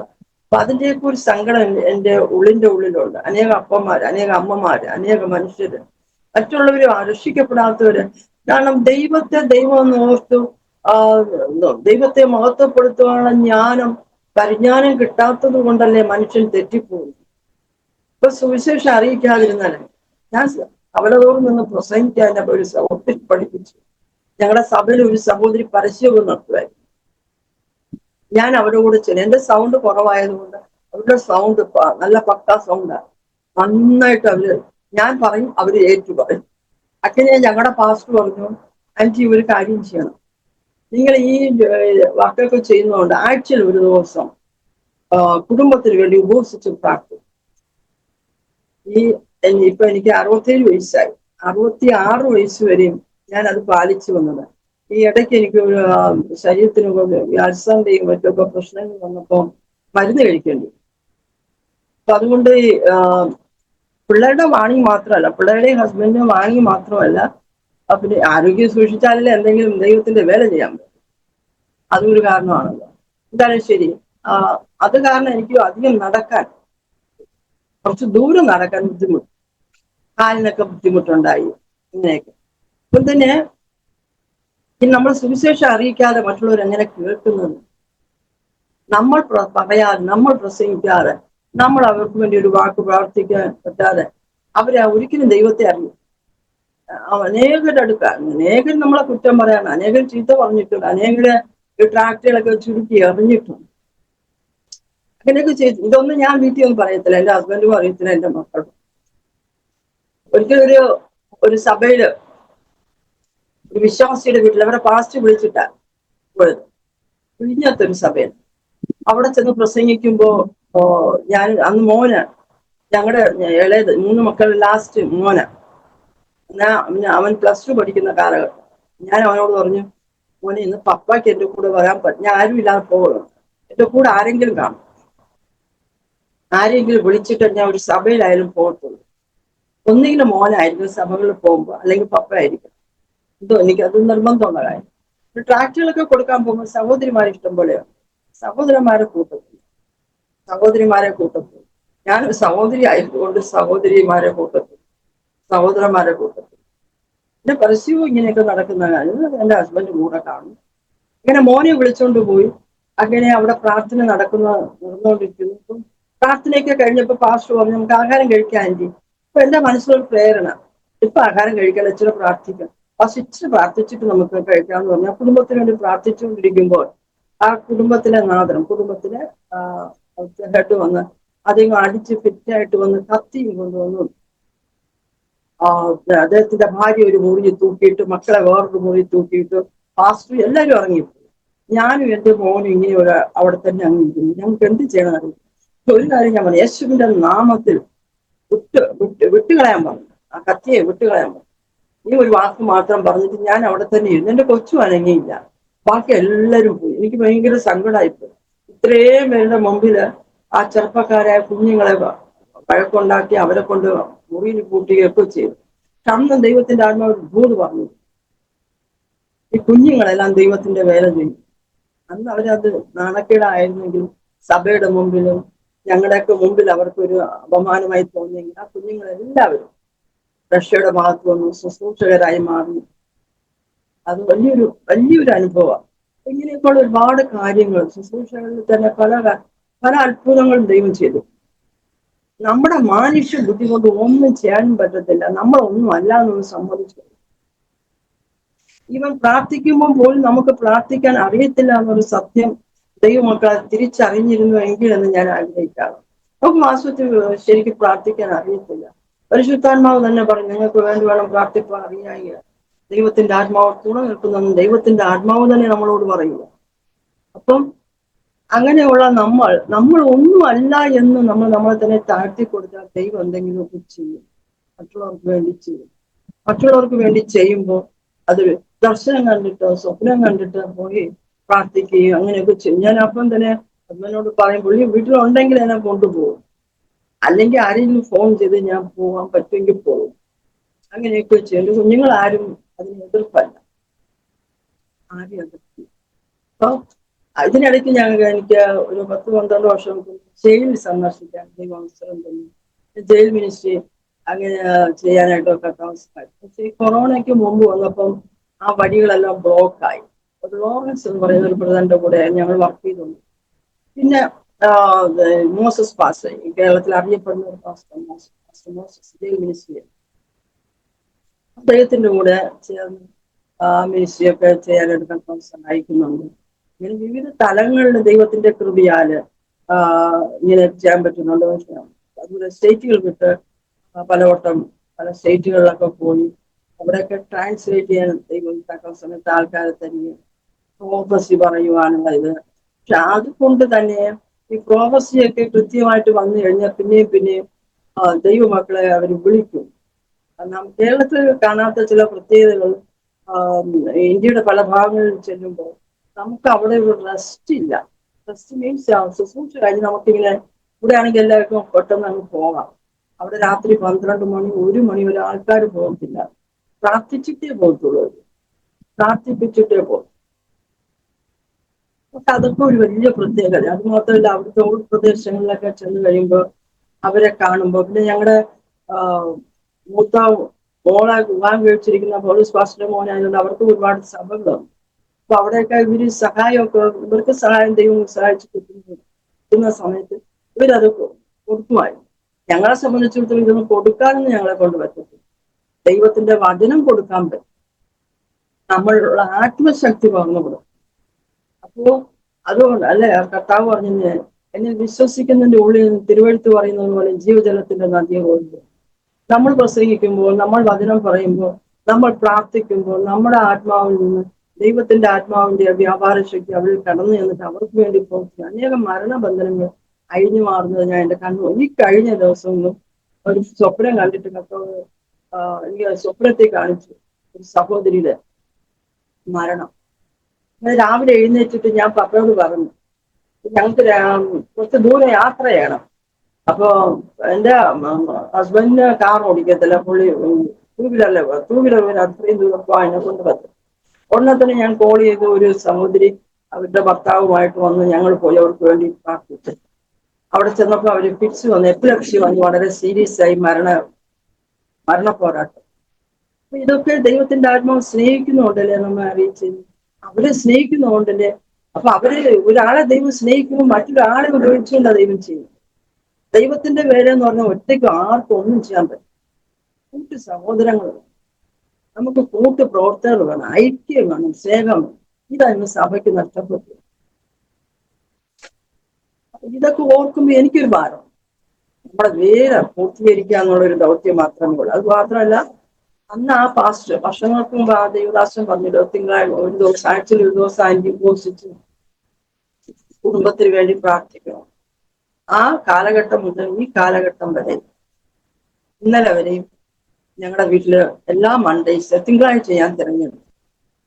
എവിടെയെങ്കിലും പോകുമ്പോൾ മാത്രം, സ്റ്റേറ്റ് വിട്ട് പോകുമ്പോൾ മാത്രം ആരെങ്കിലും ഏൽപ്പിക്കുകയോ ഇല്ലെങ്കിൽ ആരും ഇല്ല എങ്കിൽ അത് ഞാൻ ഇരിക്കുന്നിടത്ത് ഞാൻ പ്രാർത്ഥിക്കും. ഇവിടെ ഒരു കൂട്ടായ്മയുണ്ട് എല്ലാ മൺഡേയ്സും. സഭ ഇതിനൊന്നും ഒരു വിലക്കല്ല. ഈ മിനിസ്ട്രി ആയിട്ടുള്ള ബന്ധത്തില് ഞങ്ങൾ അവരെ തടസ്സപ്പെടുത്താം. ഇതൊക്കെ ചെയ്യുന്ന അവർക്ക് അറിയാം, അതുകൊണ്ട് അവരൊന്നും തടസ്സപ്പെടുത്തും. സഭയോട് ചേർന്നുള്ള പ്രവർത്തനവും അല്ല. കാരണം അതിലൊക്കെ മിങ്കിൾ ചെയ്യാൻ അവർക്ക് ആർക്കും സമയമില്ല. അതുകൊണ്ട് അവരവരുടേതായ രീതിയിൽ സഭയിൽ സുവിശേഷം അറിയിക്കുന്ന വേറെ ആൾക്കാരൊക്കെ ഉണ്ട്. അവരുടേതായ രീതിയിൽ അവരമുക്ക് അങ്ങനെ സഭ നന്നായിട്ട് പോകുന്നുണ്ട്. സഭയിലെ ശുശ്രൂഷ ആരും തടസ്സമില്ല. അറിയപ്പെടുന്ന സഭ ഞങ്ങളുടെ ഒരു സഭ, ഫെബ്രുവരി IPC സഭയിലെ പാസ്റ്റേഴ്സ് എല്ലാവരും അറിയപ്പെടുന്ന ആൾക്കാരാണ്. ഒരു പാസ്റ്റർമാരുടെ ഒരു സഭയാണ്. അതുകൊണ്ട് തന്നെ അതും ഒരു അനുഗ്രഹമായിട്ട് ഞാൻ വിശ്വസിക്കുന്നു. അപ്പൊ ദൈവത്തിന്റെ കൃപയാല് അതുപോലെ പരസ്യമൊക്കെ നടത്താൻ എനിക്ക് ഭയങ്കര ഇഷ്ടം. പിള്ളേരൊക്കെ വിളിച്ചാൽ കിട്ടുന്ന സന്ദർഭങ്ങളിലൊക്കെ പോകും. പിന്നെ ഈ മോസസ് എന്ന് പറഞ്ഞ ഒത്തിരി സോഷ്യൽ വർക്കൊക്കെ അവർക്കുണ്ട്. അതൊന്നും പോകാൻ എനിക്ക് സമയം കിട്ടത്തില്ല. കാരണം എല്ലാത്തിനൊക്കെ പോയാൽ എനിക്ക് പ്രാർത്ഥിക്കണം. പ്രാർത്ഥിച്ചിട്ടൊക്കെ ഓരോ കാര്യങ്ങൾ ചെയ്യാൻ പറ്റത്തുള്ളൂ. ഒരു ചെറിയ വീഡിയോ ചെയ്യണമെങ്കിലും പ്രാർത്ഥിക്കാതെ ചെയ്യാൻ പറ്റത്തില്ല. കർത്താവ് തരുന്ന സന്ദർഭങ്ങളിലായിരുന്നു ചെയ്യുന്നത്. ഇങ്ങനെ ഓരോരോ കാര്യങ്ങൾ. എന്റെ ഹസ്ബൻഡ് എല്ലാത്തിനും സപ്പോർട്ട്, എല്ലാത്തിനും ദൈവവേലയ്ക്ക് തടസ്സമായിട്ട് നിൽക്കും. ഇത് ഏറ്റവും വലിയ ബെനിഫിറ്റ്. പക്ഷെ പ്രസംഗിക്കത്തൊന്നും, സാക്ഷിയൊക്കെ പറയും, പ്രസംഗിക്കത്തു. ഇത് പറയുന്നത് നീ പ്രസംഗിച്ചാൽ മതി, ഞാൻ നിന്നെ കൊണ്ടുപോകും. ചില സന്ദർഭങ്ങളിൽ ചില സഭകളിലൊക്കെ വരുമ്പോൾ സാക്ഷിയൊക്കെ അങ്ങനെ ആ ഒരു ലെവലിലാണ് പോകുന്നത്. നമ്മുടെ കൂട്ടുവിശ്വാസികൾ, ഇവിടെ വരുന്ന കൂട്ടുവിശ്വാസികൾ ജയിലിലൊക്കെ പോകുമ്പോൾ അവർക്ക് പ്രസംഗിക്കാനുള്ള അവസരം കൊടുക്കും, അവർക്ക് പാടാനുള്ള അവസരങ്ങൾ കൊടുക്കും. നമ്മുടെ വീട്ടിൽ ആണെങ്കിൽ ഒരു സ്ഥലത്ത് എവിടെയെങ്കിലും ഒരു മീറ്റിങ്ങിൽ ചെന്നാൽ ഇവരെ കൊണ്ടുപോകുന്ന സന്ദർഭങ്ങൾ ഇവർക്കെല്ലാം ഞാൻ അവസരങ്ങൾ കൊടുക്കും. അവസരങ്ങൾ കൊടുക്കുന്നത് കൊണ്ട് തന്നെ അവർക്ക് നമ്മോട് ചേർന്ന് നിൽക്കാൻ വലിയ താല്പര്യം. അപ്പൊ ഒരു അമ്മയെ പോലെ, പ്രായമുള്ളവരാണെങ്കിലും ഒരു അമ്മയെ പോലെ, ഒരു ജൂനിയേഴ്സ് ഉണ്ട്, അവരെല്ലാം തന്നെ ഒരു അമ്മയെ പോലെ കാണും. ഒരു അമ്മ എന്നുള്ളൊരു സ്ഥാനമാണ് തന്നത്. അപ്പൊ എന്തായാലും ശരി, അങ്ങനെ ഇവരൊക്കെ ഒരു സപ്പോർട്ടാണ് പാസ്റ്റർ. ഈ ദൈവമക്കളുടെ പ്രാർത്ഥന, ഇവരുടെ കരച്ചിലൊക്കെ നമുക്കൊരു സപ്പോർട്ടാണ്. നമുക്കൊരു വേദന വരുമ്പോ, പ്രയാസം വരുമ്പോ, ഞാൻ ആരോടൊന്നും എല്ലാ കാര്യങ്ങളും ഒന്നും പറയത്തില്ല. പക്ഷെ അവരുടെ പ്രാർത്ഥന, സിൻസിയർ ആയിട്ടുള്ള അവരുടെ നമ്മളോടുള്ള അടുപ്പം, ഇതൊക്കെ നമ്മെ ദൈവമക്കളായിട്ടുള്ള കണക്ഷൻ നിലനിർത്തി കൊണ്ടുപോകാൻ. പിന്നെ ഒരു സഭയിലും ചെന്ന്, ഏത് സഭയിൽ ചെന്നാലും അവിടെ നമുക്ക് പ്രസംഗിക്കാനാണല്ലോ വിളിക്കുന്നത്. സഭയായിട്ട് ഞാൻ കണക്ഷൻ ഒന്നും വയ്ക്കും. ഞാൻ അവർക്ക് വേണ്ടി പ്രാർത്ഥിക്കും, എന്നെ വിളിക്കണമേ, അങ്ങനെയുള്ള ഒരു കണക്ഷൻ ഒന്നും വെക്കത്തില്ല. അവരെങ്ങാനും വിളിച്ചാലും അതെന്തുകൊണ്ടാണെന്ന് എനിക്ക് അറിയത്തില്ല, എനിക്ക് അതിനുള്ള ഒരു പ്രേരണയില്ല. അവര് വിളിക്കുമ്പോൾ നമുക്ക് ദൈവത്തിന്റെ ആത്മാ പ്രേരിപ്പിക്കുന്നെങ്കിൽ ഞങ്ങൾ പോകും എന്നുള്ളതല്ലാതെ പിന്നെ അവരുടെ കോളിനായിട്ട് കാത്തിരിക്കുകയോ മറ്റു കാര്യങ്ങൾക്കോ ഞാൻ. പിന്നെ മറ്റൊരു കാര്യം എന്ന് വെച്ചാൽ, നമ്മൾ പൈസയെ സംബന്ധിച്ച് പൈസ എന്നൊരു കാര്യം ലക്ഷ്യമാക്കിയേ അല്ല സുവിശേഷം വഴി. അത് ഇന്ത്യയുടെ പല ഭാഗങ്ങളിൽ ജനത്തിന് അറിയാം, സഭകൾക്ക് അറിയാം.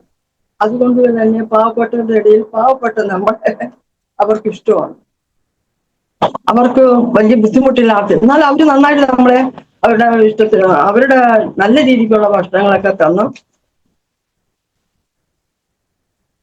നമ്മളെ അവര് നോക്കാറൊക്കെയാണ്. ഞാൻ അഭിമാനിക്കുക. നമ്മുടെ ഇന്ത്യയുടെ പല ഭാഗങ്ങളിലൊക്കെ പല പാസ്റ്റേഴ്സ്, എനിക്ക് സങ്കടമുണ്ട്. പക്ഷെ അവരെയൊക്കെ നമ്മൾ ചെന്ന് കാണുമ്പോൾ പാവപ്പെട്ട ധാരാളം പേരുണ്ട്. ഇതിനെ വളരെ ഹിമാചൽ പ്രദേശിൽ ചെന്ന് എന്നെ വളരെ ചിന്തിപ്പിച്ച ഒരു കാര്യം, ഒരു ചെറുപ്പക്കാരി പങ്കിച്ചു. ഞാൻ കൂടിപ്പാല 10-25 വയസ്സ്, നല്ലൊരു സുന്ദരിയായി പെണ്ണു. അവിടെ ഞാൻ പ്രാർത്ഥിച്ചു കഴിയുമ്പോൾ എൻ്റെ അടുത്ത് വന്നു എന്നെ കെട്ടിപ്പിടിച്ച് കരയുക. ഞാൻ തന്നെ അങ്ങ് അത്ഭുതപ്പെട്ടു. എന്തിനാ കരയുന്നത്? എന്റെ മക്കളൊക്കെ വലിയ മക്കളാണ്, ഞങ്ങളുടെ പിള്ളേർ. ഈ കുട്ടി കരയുന്ന കണ്ടപ്പോൾ ഞാൻ അങ്ങ് അത്ഭുതപ്പെട്ടു. അപ്പം എനിക്ക് അവരുടെ ഭാഷയൊന്നും അറിയത്തില്ലല്ലോ, ട്രാൻസ്ലേറ്റ് ആളുണ്ട്. എന്തിനാ കരയുന്നെന്ന് ചോദിച്ചപ്പം അവൾക്കൊരു ആൺകുഞ്ഞില്ല, അതുകൊണ്ട് ഭർത്താവിന്റെ വീട്ടുകാർ പ്രശ്നമാണ്. അപ്പൊ അവരുടെ ആ വിശ്വാസം, ഒരു ശുശ്രൂഷകരെ കാണുമ്പോൾ അവര് ദൈവത്തെ കാണുന്നത് പോലെ ഉള്ള അവരുടെ ഒരു ആത്മവിശ്വാസം, ദൈവം നമ്മളിലൂടെ ചെയ്യുമെന്നുള്ള വിശ്വാസം. ഇവിടെയാണ് വിശ്വാസികളും ശുശ്രൂഷകരും തമ്മിലുള്ള ആ എന്താ പറയുക, സ്നേഹം എന്ന് പറഞ്ഞാൽ ദൈവ സ്നേഹത്തിലൂടെ കാണുകയാണെങ്കിൽ നമുക്കിതെല്ലാം സ്നേഹമായിട്ട്. നമ്മുടെ സ്വർഗത്തിൽ അപ്പൻ നമ്മളോട് സ്നേഹം എന്താ? നമ്മള് അപ്പാന്ന് വിളിച്ച് നമ്മൾ അടുത്ത് ചെല്ലുമ്പോൾ, നമ്മൾ തെറ്റുകൾ കുറ്റങ്ങൾ വന്നാലും അപ്പൻ ക്ഷമിക്കുന്നത് എന്തുകൊണ്ടാണ്? അത് അപ്പനായതുകൊണ്ട്. ഭൂമിയിൽ അപ്പന്മാരങ്ങനെ. അതുപോലെ സ്വർഗത്തിലെ അപ്പച്ചനും നമ്മോട് കരുണയുണ്ട്, സ്നേഹമുണ്ട്, ദയവുണ്ട്, വാത്സല്യവും. ഇത് നമ്മൾ ശുശ്രൂഷകളിൽ ഉണ്ടായിരുന്നെങ്കിൽ, എല്ലാവരിലും ഉണ്ടായിരുന്നെങ്കിൽ, ഇതെല്ലാം എൻ്റെ ഒരു സ്വപ്നമാണ്. സഭ ഐക്യമാവണം, ലോകത്ത് ദൈവരാജ്യം ശക്തിയോടെ വെളിപ്പെടണം. ദൈവരാജ്യം ശക്തിയോടെ വെളിപ്പെടണമെങ്കിൽ സുവിശേഷം ശക്തിയോടെ വെളിപ്പെടണം. സുവിശേഷം ശക്തിയോടെ വെളിപ്പെടുമ്പോൾ സാധാരണ സാമ്രാജ്യം തകരും. തകരാത്ത കാലത്തോളം ദൈവരാജ്യം എന്ന ശക്തിയോടെ വെളിപ്പെടും. അപ്പൊ ഇന്ന് പലരും ഈ ശാസിക്കുന്നതിനെയൊക്കെ കുറിച്ച് വാണിംഗ് തരുന്നവരുണ്ട് ചിലര്. അയ്യോ, അങ്ങനെ ശാസിച്ചാൽ സൈഡ് എഫക്റ്റ് വരും. എന്ത് സൈഡ് എഫക്റ്റ് വരാൻ? നമ്മള് വേറെ പുസ്തകം പഠിക്കുമ്പോൾ ബുദ്ധിമുട്ടുകളുണ്ട്, പ്രയാസങ്ങളുണ്ട്, സൈഡ് എഫക്റ്റ് വരുമെന്ന് പറഞ്ഞ് നമ്മള് ഒരാൾക്ക് ബുദ്ധിമുട്ടുമ്പോൾ പൈശാചിക ബന്ധനമുള്ള ഒരാളുടെ ബന്ധനം അഴിച്ചു വിടാതെ പിന്നെ എന്ത് ശുശ്രൂഷ ചെയ്യുന്നത്? ഞാനൊരു ടീച്ചറായിരുന്നുകൊണ്ട് എനിക്കറിയാം, സ്കൂളിലെ സിലബസ് അറിയാമെങ്കിൽ പഠിപ്പിക്കാൻ പറ്റും. വേദപുസ്തകം അറിയാമെങ്കിൽ എല്ലാവർക്കും വചനവും പറയാൻ. അതല്ലല്ലോ ആത്മാവിന്റെ ശുശ്രൂഷ. പ്രബോധനം കൊണ്ട് മാത്രം മനുഷ്യൻ രക്ഷപ്പെട്ടു. ഞാൻ പ്രബോധനത്തിൽ വിശ്വസിക്കുന്ന ആളാണ്, ഉപദേശത്തിൽ വിശ്വസിക്കുന്ന ആളാണ്. ഇതെല്ലാം നമുക്ക് വേണം. പക്ഷേ ഒരു മനുഷ്യന്റെ ബന്ധനങ്ങളോ വല്ലതും വന്നു കഴിഞ്ഞാൽ ആ ബന്ധനത്തെ അഴിച്ചുവിടണ്ടേ. അതുകൊണ്ട് തന്നെ ആ ശിഷ്യന്മാർക്ക് അധികാരം കൊടുത്തപ്പോൾ അധികാരത്തിൽ ആദ്യം പറഞ്ഞിരിക്കുന്ന ഭൂതങ്ങളെ പുറത്താക്കാനാണ്. അപ്പൊ സ്വഭാവം, പല പല സ്വഭാവങ്ങളുള്ള വിശ്വാസികളുടെ ഹൃദയത്തിൽ അടിഞ്ഞുകൂടുന്ന ദുരാത്മാ, ഇതെല്ലാം പുറത്തു പോകണമെങ്കിൽ അത് ശരിക്കുള്ള ഉപദേശം കേൾക്കുകയും ശരിക്കും അത് അവരുടെ ഹൃദയത്തിൽ തന്നെ അത് മനസ്സിലാക്കുകയും അതിനെ റെസിസ്റ്റ് ചെയ്യുകയും അതിനെ പുറത്താക്കുകയും വേണ്ട. ഇതെല്ലാം സഭ പഠിപ്പിക്കണം. ഇങ്ങനെയുള്ള കാര്യങ്ങളെല്ലാം സഭയിൽ വന്നത് മാത്രമല്ല, പക്ഷേ ഈ സുവിശേഷ പ്രവർത്തനത്തെ സപ്പോർട്ട് ചെയ്യാൻ പലരും തയ്യാറാവുന്നില്ല. വിശ്വാസികളെ ഇറക്കുന്നില്ല, സുവിശേഷ മേഖലകളിലോട്ട് ഇറക്കുന്നില്ല. എല്ലായ്പ്പോഴും സഭയിൽ ഉപവാസവും പ്രാർത്ഥനയും വെച്ച് വിശ്വാസികളെ അതിനകത്ത് പിടിച്ചിടുന്നതല്ലാതെ ഈ സഭയുടെ പുറത്ത് ഈ വിശ്വാസികളെ വിളിച്ചുകൊണ്ട് ഇറങ്ങി പ്രവർത്തിക്കാൻ തുടങ്ങിയിരുന്നെങ്കിൽ എത്ര നന്നായി. കർത്താവ് വന്ന് ഭൂമിയുടെ അറ്റത്തോട് നിങ്ങൾ പുറപ്പെട്ട് ചെല്ലാനല്ലേ. എന്തുകൊണ്ട് സഭ അനുസരിക്കുന്നില്ല? പീഡ ഓർത്താൽ എല്ലാ കാലത്തും പീഡയുണ്ട്, എല്ലാ കാലത്തും സംഘർഷമുണ്ട്. ദൈവത്തോടും ദൈവത്തിന്റെ രാജ്യത്തോടും എന്നും ശത്രുവായ പിശാചിനും അവന്റെ സൈന്യത്തിനും പോരാട്ടമുണ്ട്. പക്ഷെ അവർക്ക് ഉണ്ട്. പക്ഷെ പോരാട്ടം വേറെ ദിവസം പഠിപ്പിക്കുന്നത് നമുക്ക് പോരാട്ടം വേണമെന്ന്, നമുക്ക് ഈ എതിർശക്തികളോട് പോരാട്ടം വേണമെന്ന്, അല്ല മനുഷ്യരോട് പോരാട്ടം വേണമെന്ന്. മനുഷ്യർക്ക് തമ്മിലല്ലല്ലോ പോരാട്ടം വരുന്നത്. നമുക്ക് വേണ്ടത് നമുക്കെതിരെ, നമ്മുടെ ദൈവത്തിനെതിരെ, ദൈവജനത്തിനെതിരെ, ദൈവസഭയ്ക്കെതിരെ വിശ്വാസത്തിൽ വരാത്ത സത്യദൈവം, ജീവനുള്ള ദൈവം, ജീവിപ്പിക്കുന്ന ദൈവത്തെ അറിയാത്ത ജനം, അവർ ദൈവത്തിലേക്ക് അവരെ അനുവദിക്കാത്ത, അവർ സേവിക്കുന്ന ശക്തികളെ, അതിനോട് എതിർത്ത് നിൽക്കാൻ നമുക്ക് വേണ്ടേ? ദൈവ സാന്നിധ്യം വേണ്ടേ? ദൈവകൃപ വേണ്ടേ? ദൈവത്തിന്റെ അഭിഷേകം വേണ്ടേ? പൗലോസ് പറഞ്ഞത് അദ്ദേഹത്തിന് കിട്ടിയ വെളിപ്പാട്, അതുപോലെയുള്ള വെളിപ്പാട് അതിന്റെ ഒരു അംശമെങ്കിലും ദൈവമക്കൾക്ക് കിട്ടിയിരുന്നെങ്കിൽ എത്ര നന്നായി. ദൈവസഭ വളർന്നു. ഈ വക കാര്യങ്ങൾ പലപ്പോഴും അത് എക്സ്പ്രസ് ചെയ്യുന്ന മെസ്സേജുകളിലും. പിന്നെ ബൈബിൾ ക്ലാസ് ഞാൻ എടുക്കാറുണ്ട്. അത് ഇന്ത്യക്ക് പുറത്തോ പല സ്റ്റേറ്റുകളിൽ ദൈവം എനിക്ക് അതിന് അവസരം. പ്രധാനമായി വെളിപ്പാട് പുസ്തകം, ദാനിയേൽ പുസ്തകം എനിക്ക് ഇഷ്ടമുള്ള പുസ്തകം, എല്ലാം ഇഷ്ടമാണ്. പക്ഷെ ഇതിനോട് കുറച്ച് കൂടെ ഒരു അടുപ്പം, ലേവ്യ പുസ്തകത്തെ എന്നെ കൂടുതൽ ചിന്തിപ്പിക്കുകയും എന്നെ ദൈവത്തോട് കൂടുതൽ അടിക്കുകയും പിന്നെ കർത്താവിൽ ജീവിക്കാൻ പ്രേരിപ്പിക്കുകയും, ഈ ലോകത്തോട് അനുരൂപമാകാതെ ദൈവത്തോട് അനുരൂപമാകുകയും നമ്മൾ മാറിക്കൊണ്ടിരിക്കുക. അതൊരു പ്രോസസ്സാണ്. അത് അല്ലാതെ നമ്മൾ വിശുദ്ധരാണെന്ന് നമുക്ക് പൂർണ്ണമായിട്ടൊന്നും പറയാനൊന്നും പറ്റില്ല. ചിന്തകളുടെ, വാക്കുകളുടെ ഒക്കെ പലതും കടന്നു വരാം. പക്ഷെ നമ്മൾ അനുദിനം മാറിക്കൊണ്ടിരിക്കുക എന്നുള്ളതാണല്ലോ. ദൈവവചന പഠനത്തിലൂടെയും ദൈവ സാന്നിധ്യം അനുഭവിക്കുന്നതിലൂടെയും ദൈവത്തെ ആരാധിക്കുന്നതിലൂടെ ദൈവത്തെ കുറിച്ചുള്ള ചിന്ത, ഇരിക്കുമ്പോഴും നടക്കുമ്പോഴും ഉറക്കത്തിലും മയക്കത്തിലും ഒക്കെ കർത്താവിനെ കുറിച്ചുള്ള, കർത്താവിന്റെ ക്രൂശീകരണത്തെ എന്നെ ഏറ്റവും കൂടുതൽ എന്നെ ചിന്തിപ്പിച്ചിട്ടുള്ള, എന്നെ വേദനിപ്പിക്കുന്നു. ഇന്നും പലപ്പോഴും എന്റെ മനസ്സ് ആകുലപ്പെടുന്നു. ഞാൻ കാരണമാണല്ലോ സ്വർഗത്തിൽ അപ്പച്ചൻ ക്രൂശീകരിക്കപ്പെട്ടത്, എന്റെ ഭാവം നിമിത്തമാണ്. ഞാനത് ചിന്തിക്കും. അപ്പനെ കൊന്നു കളഞ്ഞ മകളായിട്ടാണ് ഞാൻ. കാരണം എന്റെ പാപം അല്ലെ. ഇനി ഓരോരുത്തരും ചിന്തിച്ചിരുന്നു, എനിക്ക് വേണ്ടി ക്രൂശിക്കപ്പെട്ട കർത്താവ്, എന്റെ ദേഹി, എന്റെ ചിന്തകൾ, എന്റെ വാക്കുകൾ, എന്റെ നിരൂപണം, എന്റെ സങ്കല്പം, എന്റെ പ്രവൃത്തികൾ, എന്റെ നോട്ട്, എന്റെ കേൾവി, ഇങ്ങനെ പല കാരണങ്ങൾ കൊണ്ടും ഞാൻ ദൈവത്തെ അറിയാതെ. അത് മാത്രമല്ല, പണ്ട് ഞാൻ എന്റെ ചെറുപ്പത്തിൽ ഞാൻ ബൈബിൾ വായിക്കുമെങ്കിലും എനിക്ക് തിരിച്ചറിയാതെ പോയ, ഞാൻ കത്തോലിക്ക ബൈബിൾ എന്റെ കയ്യിൽ ഇപ്പോഴും ഉണ്ട്. കാരണം കത്തോലിക്കനെ ഞാൻ ഏറ്റവും അധികം സ്നേഹിക്കുന്നതാണ്. കാരണം എന്റെ പഴയ വിശ്വാസം അതായിരുന്നു. അപ്പോൾ തന്നെ ഞാൻ ചിന്തിച്ചു, ഞങ്ങൾ രക്ഷയുടെ ഭാഗത്ത് വരുമ്പോ ഞങ്ങളുടെ ചർച്ചയിൽ നിന്ന് ആരും ഞങ്ങളെ അന്വേഷിച്ചു വന്നില്ല, സഹോദരിമാരെ വിട്ടു.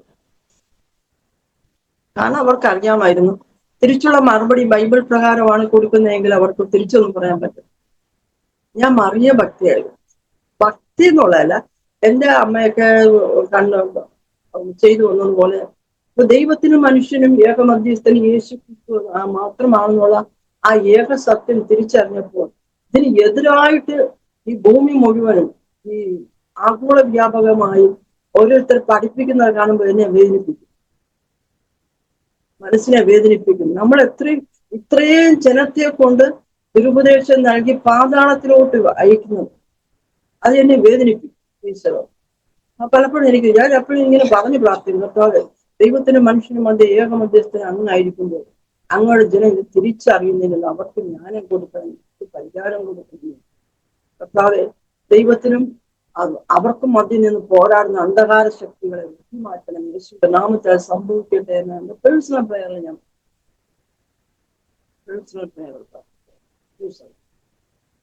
അതുപോലെ തന്നെ കത്തോലിക്ക സഭയിലായിരുന്നു. എനിക്കിത് പറയണം, കത്തോലിക്ക സഭ ആശുവിന് വിഷമമില്ലെങ്കിൽ കേൾക്കണം. ഞാന് ഭയങ്കര ഭക്തിയാണ്. ഭക്തി എന്ന് പറഞ്ഞു കഴിഞ്ഞാൽ ഞാൻ എല്ലാ കുർബാനയ്ക്കും പോകും. മാത്രമല്ല എൻ്റെ വീട്ടിൽ പല പല രൂപങ്ങളുണ്ട്, പല പല പടങ്ങൾ. ഇപ്പം തന്നെ ഞാൻ ചെന്ന് പ്രാർത്ഥിക്കുമ്പോൾ പ്രാർത്ഥിക്കാനൊന്നും അറിയത്തില്ല, ഇങ്ങനെ നോക്കി നിൽക്കും. കത്തോലിക്കൽ ഭയങ്കര ഭക്തിക്കാരാണ്, കുട്ടിയും വരുന്ന അവർ പ്രാർത്ഥിക്കും. അതൊരു പ്രത്യേകത ആണ്, ഒരു ഭക്തരാണ് വാസ്തവത്തിൽ. അപ്പോ ഞാൻ ഇങ്ങനെ ഓരോ പടങ്ങളെ നോക്കിയിട്ട് ഇങ്ങനെ നോക്കി പ്രാർത്ഥിക്കും. യേശുവിന്റെ ഈശോയെ എന്ന് പറഞ്ഞാൽ പ്രാർത്ഥിക്കുന്നത്. പ്രാർത്ഥിക്കുമ്പോൾ തന്നെ ആ പടത്തിനൊരു രൂപ വ്യത്യാസം പോലെയൊക്കെ എൻ്റെ കണ്ണിൽ പോകും. പക്ഷെ അപ്പോഴും എനിക്ക് സ്വപ്നങ്ങളുണ്ട്, അപ്പോഴും എനിക്ക് ദർശനങ്ങളുണ്ട്, അതൊക്കെ നടക്കുകയും ചെയ്യും. ശരി, ഞാൻ എൻ്റെ ഹസ്ബൻഡ് എന്നെ കാണാൻ വരുന്നതിന് മുമ്പ് എൻ്റെ ഹസ്ബൻഡ് ഇട്ടുകൊണ്ടുവന്ന ഷർട്ട് വരെ ഞാൻ കണ്ടിട്ടുണ്ട്. ആ പുള്ളിയുടെ രൂപം വരെ ഞാൻ കണ്ടിട്ടുണ്ട്. ഇപ്പൊ വന്നു കഴിഞ്ഞപ്പോ എനിക്ക് കൺഫേം ആയി ഇത് തന്നെ ദൈവം കാണിച്ചു തന്നത്. ചിലർ പറയും അങ്ങനെ ഒന്നും കാണത്തില്ല. ദൈവം അതൊക്കെ കാണിച്ചു തരും. കാരണം ലോകസ്ഥാപനത്തിന് മുമ്പ് ക്രിസ്തു യേശുവിൽ തിരഞ്ഞെടുക്കപ്പെട്ട ജനത്തിന് ദൈവം ഇന്നവേ ഓരോ കാര്യങ്ങളിലൂടെ നമ്മെ വെളിപ്പെടും. അങ്ങനെ ഞാനിങ്ങനെ പ്രാർത്ഥിക്കുക. പിന്നെ ഞാൻ വിശ്വാസത്തിൽ വന്നതിന് ശേഷം പ്രസംഗം കേൾക്കുമ്പോഴാണ് ശരിക്കും ശ്വാസത്തിൽ വരുന്ന ക്രിസ്തുവിനെ രക്ഷകരായി ശരിക്കും കർത്താവിന്റെ ക്രൂശീകരണം, ഇതൊക്കെ ക്രൂശീകരണമൊക്കെ ഈ അടുത്ത കാലത്താണ് ക്രൂശീകരണത്തെ കുറിച്ച് എനിക്ക് കൂടുതൽ എന്നെ ഭാരപ്പെടും. മനുഷ്യരുടെ പാവവും കർത്താവിന്റെ ക്രൂശീകരണം, കർത്താവിന്റെ സഹിച്ച പങ്കപ്പാടുകളൊക്കെ എന്നെ പലപ്പോഴും വേദനിപ്പിക്കാറ്. അത് നമ്മുടെ വിടുതലിനാണ്, നമ്മുടെ രക്ഷയ്ക്കാണ്. കർത്താവ് വന്നില്ലായിരുന്നെങ്കിൽ അവസ്ഥകളൊക്കെ നാം എല്ലാവരും നശിച്ചു പോകും. അപ്പോൾ വിഗ്രഹം ഉണ്ടാക്കരുത്, അതിന്റെ മുമ്പിൽ പ്രതിഷ്ഠിക്കരുത്, അതിനെ സേവിക്കരുതെന്ന് പറഞ്ഞ കർത്താവ് പറയുമ്പോൾ അതിന് വിരുദ്ധമായിട്ടൊരു പ്രസ്താവന കൊണ്ട് അത് അങ്ങനെയല്ല, അത് കോൺസെൻട്രേറ്റ് ചെയ്യാൻ വേണ്ടിയിട്ടാണെന്ന് പറഞ്ഞു കഴിഞ്ഞാൽ ഈ പഠനമൊക്കെ കൊണ്ട് എത്തിക്കുന്ന ഈ ജനത്തെ മൊത്തം എങ്ങോട്ടാ കൊണ്ടെത്തിക്കുന്നത്? ദൈവം വെറുക്കുന്നതിന് അത് തന്നെ അവരെ പരിശീലിപ്പിച്ച് എന്റെ ചാർച്ചക്കാരും ബന്ധുക്കളൊക്കെ ഈ വിശ്വാസത്തെ നിൽക്കുന്നതുകൊണ്ട് എനിക്ക് വേദനയുണ്ട്. സഹോദരങ്ങൾ വരെയുണ്ട്, എൻ്റെ ഒരു ഇളയ ബ്രദറുണ്ട്. ഞാൻ ഇവരോടൊക്കെ എല്ലാം പറയാറുണ്ട്. ഇവർക്ക് കേൾക്കും, പ്രാർത്ഥിക്കണേ ചേച്ചി എന്നൊക്കെ പറയും. പക്ഷെ അവരാരും ഇത് വിട്ടുവരും. അപ്പോ ഈ പഠനം ജനത്തെ കൊണ്ട് എത്തിക്കുന്നത് നമ്മുടെ ഇവരെയൊക്കെ കൊണ്ട്, നമ്മുടെ ബന്ധുക്കളെ ചർച്ചക്കാര് പ്രിയപ്പെട്ടവരെയൊക്കെ കൊണ്ട് എത്തിക്കുന്നത് എങ്ങോട്ട്? വൻ നരകത്തിലോട്ടല്ലേ കൊണ്ടെത്തിക്കുന്നത്. അതൊരു വേദനാകരമായ സംഭവം. പിന്നെ ദൈവസഭ അതിനൊക്കെ പ്രാർത്ഥിക്കാൻ ഉത്തരവാണ്. അത് നമ്മുടെ ചാർച്ചക്കാരല്ല, ബന്ധുക്കളല്ല, അയൽവക്കക്കാരാണ്, ഇത് നമ്മുടെ നാട്ടുകാരാണ്. നമ്മളെപ്പോലെ മനുഷ്യ ജീവികളാണ് അവര്.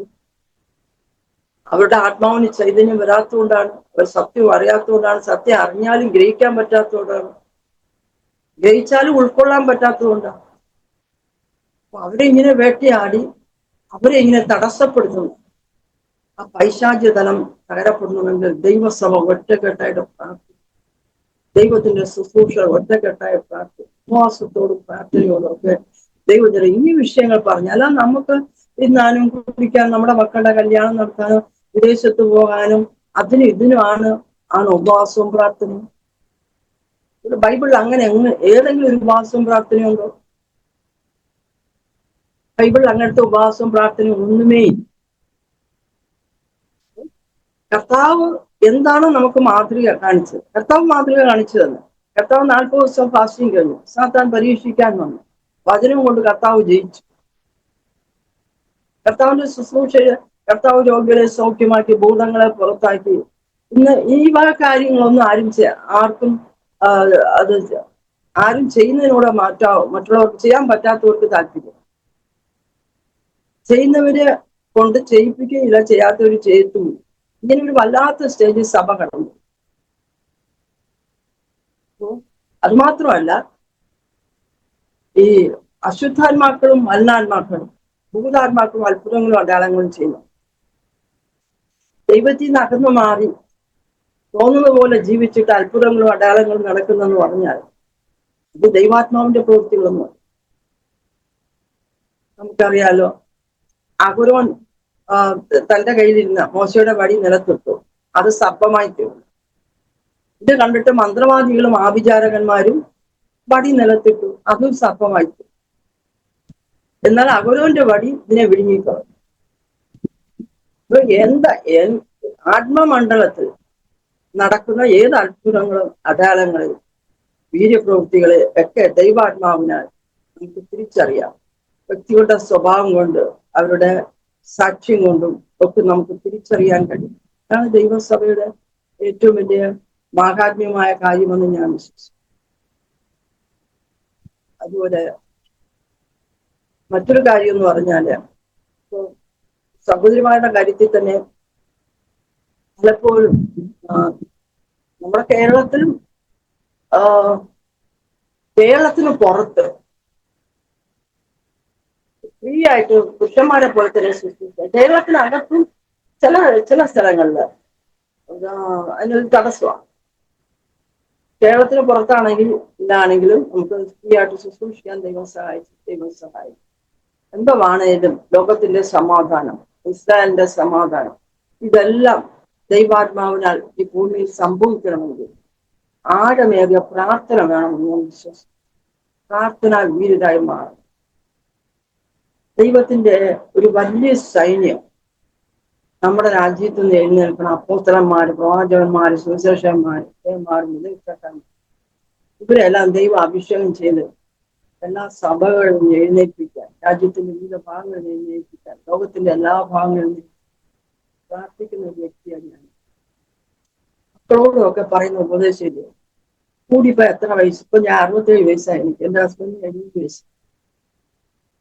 ഇനി എത്ര കാലം ഉണ്ടെന്നറിയാം. ഉള്ള കാലം ശ്വാസം നിലയ്ക്കുന്നത് വരെ കർത്താവിനെ മഹത്വപ്പെടുത്തുന്നു, കർത്താവിന്റെ രാജ്യത്തെ വെളിപ്പെടുത്തുന്നു. കർത്താവാണെന്ന് വെളിപ്പെടുത്തും. കർത്താവിനെ കുറിച്ചുള്ള ഒരു വെളിപ്പാടില് ദൈവമക്കൾക്ക് കിട്ടും. എന്നെ ഞാൻ പ്രസംഗിക്കുമ്പോഴും ഒക്കെ ഞാനിങ്ങനെ പ്രസംഗിക്കും. യേശു കർത്താവ് ഭൂമിയിൽ വന്ന കാര്യങ്ങളൊക്കെ ഇങ്ങനെ പറയും. പ്രസംഗിക്കുന്ന സമയത്ത് ഞാൻ ഒരിക്കലും ഇങ്ങനെ ചിന്തിച്ചു, കർത്താവ് എനിക്കൊരു സംശയം, അങ്ങ് ജഡമായി മനുഷ്യവേഷത്തിൽ ഭൂമിയിലേക്ക് ഇറങ്ങി. പക്ഷെ ഈ ലോകത്തില് കർത്താവിന്റെ വരവിന് ശേഷം വന്ന എല്ലാ ജനത്തെ രക്ഷിക്കാൻ വേണ്ടി, ഈ സകല മനുഷ്യരെയും രക്ഷിക്കാൻ വേണ്ടി കർത്താവ് അങ്ങയുടെ ക്രൂശീകരണത്തിലൂടെ അത് സംഭവിച്ചത് എങ്ങനെയെന്ന് എനിക്ക് വെളിപ്പെടുത്തി. ഇപ്പോ എന്റെ സംശയങ്ങളെല്ലാം ഞാൻ ദൈവത്തോട് പറയാറുണ്ട്. അന്യഭാഷ പ്രാർത്ഥിച്ച് ഞാൻ ചോദിക്കുന്നു. അങ്ങനെ ഇരിക്കും ഒരു ദിവസം ഞാൻ ഒരു ആരാധനയിൽ ആരാധിച്ചു കൊണ്ടിരിക്കുന്നു. ഈ ആകാശമുട്ട് കർത്താവ് പൂഷിക്കപ്പെട്ടിങ്ങനെ ആകാശമുട്ട് നിൽക്കുന്ന യേശു പൂഷിക്കപ്പെട്ടു. അതിൻ്റെ ഇടയിൽ നിന്നൊരു ശബ്ദം, ഞാൻ സ്വർഗവും ആകാശവും ഭൂമിയും നിറഞ്ഞിരിക്കുന്ന ദൈവമല്ലയോ? എന്റെ ചോദ്യത്തിനുള്ള മറുപടി അവിടെ എനിക്ക്. കർത്താവ് മനുഷ്യാവതാരം എടുത്തു. ദൈവം തന്നെയാണ്. ദൈവം ആയതുകൊണ്ടാണ് ഈ താൻ സൃഷ്ടിച്ച സകല മനുഷ്യനെ രക്ഷിപ്പാൻ ആ കർത്താവിന് മാത്രമേ കഴിയൂ. അതുകൊണ്ട് തന്നെ വചനം ജഡമായി ഭൂമിയിലോട്ട് ഉദരിച്ചു യാഥാർത്ഥ്യത്തെ നമുക്ക് മനസ്സിലാക്കാം. ഈ കർത്താവിന് മാത്രമാണ് ഈ കർത്താവിലൂടെ മാത്രമേ ദൈവത്തോട് നമ്മൾ നിരപ്പ് പ്രാപിക്കൂ. പക്ഷെ അങ്ങനെ നിരപ്പ് പ്രാപിച്ചെങ്കിൽ, ദൈവത്തോട് നിരപ്പ് പ്രാപിച്ച ഒരു വ്യക്തി അങ്ങനെ പ്രാപിച്ചാണ് പ്രസംഗിക്കാറ്. ഈ പ്രാപിച്ച വ്യക്തികൾ എന്തുകൊണ്ട് കുടുംബാംഗങ്ങളോട് നിരപ്പ് പ്രാപിക്കുന്നില്ല? എന്തുകൊണ്ട് സഭയോട് നിരപ്പ് പ്രാപിക്കുന്നില്ല? എന്തുകൊണ്ട് കൂട്ടവിശ്വാസികളോട് നിരപ്പ് പ്രാപിക്കുന്നില്ല? ഞാൻ പ്രാർത്ഥിക്കാറുണ്ട്, കർത്താവിന്റെ ക്രൂശീകരണത്തിലൂടെ, കർത്താവിന്റെ ദേഹം എന്ന തിരശ്ശീലയിലൂടെ പിതാവാം ദൈവത്തോട്, സ്വർഗത്തിലെ അപ്പച്ചനോട് നിരപ്പിച്ചത്. ആമേ, ഈ ജനം ഞങ്ങൾ പരസ്പരം, ഞങ്ങളുടെ കുടുംബാംഗങ്ങൾ, ഞങ്ങളുടെ തലമുറകൾ, അവർക്ക് ജനിപ്പാനിരിക്കുന്ന തലമുറകൾക്ക് വേണ്ടി ഞാൻ പ്രാർത്ഥിക്കാറുണ്ട്. മക്കളുടെ അവന്റെ വരവോടുള്ള സകല തലമുറ ദൈവത്തെ സേവിക്കണമെന്നുള്ള ഒരു ആഗ്രഹം. ഇത് ആഗ്രഹമാണ്, പക്ഷെ അവരിൽ കീഴ്പ്പെട്ടാലേ അത് നടക്കത്തുള്ളൂ.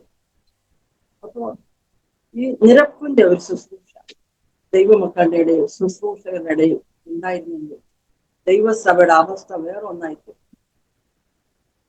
നിശ്ചയമായി. മേൽക്കോയ്മ,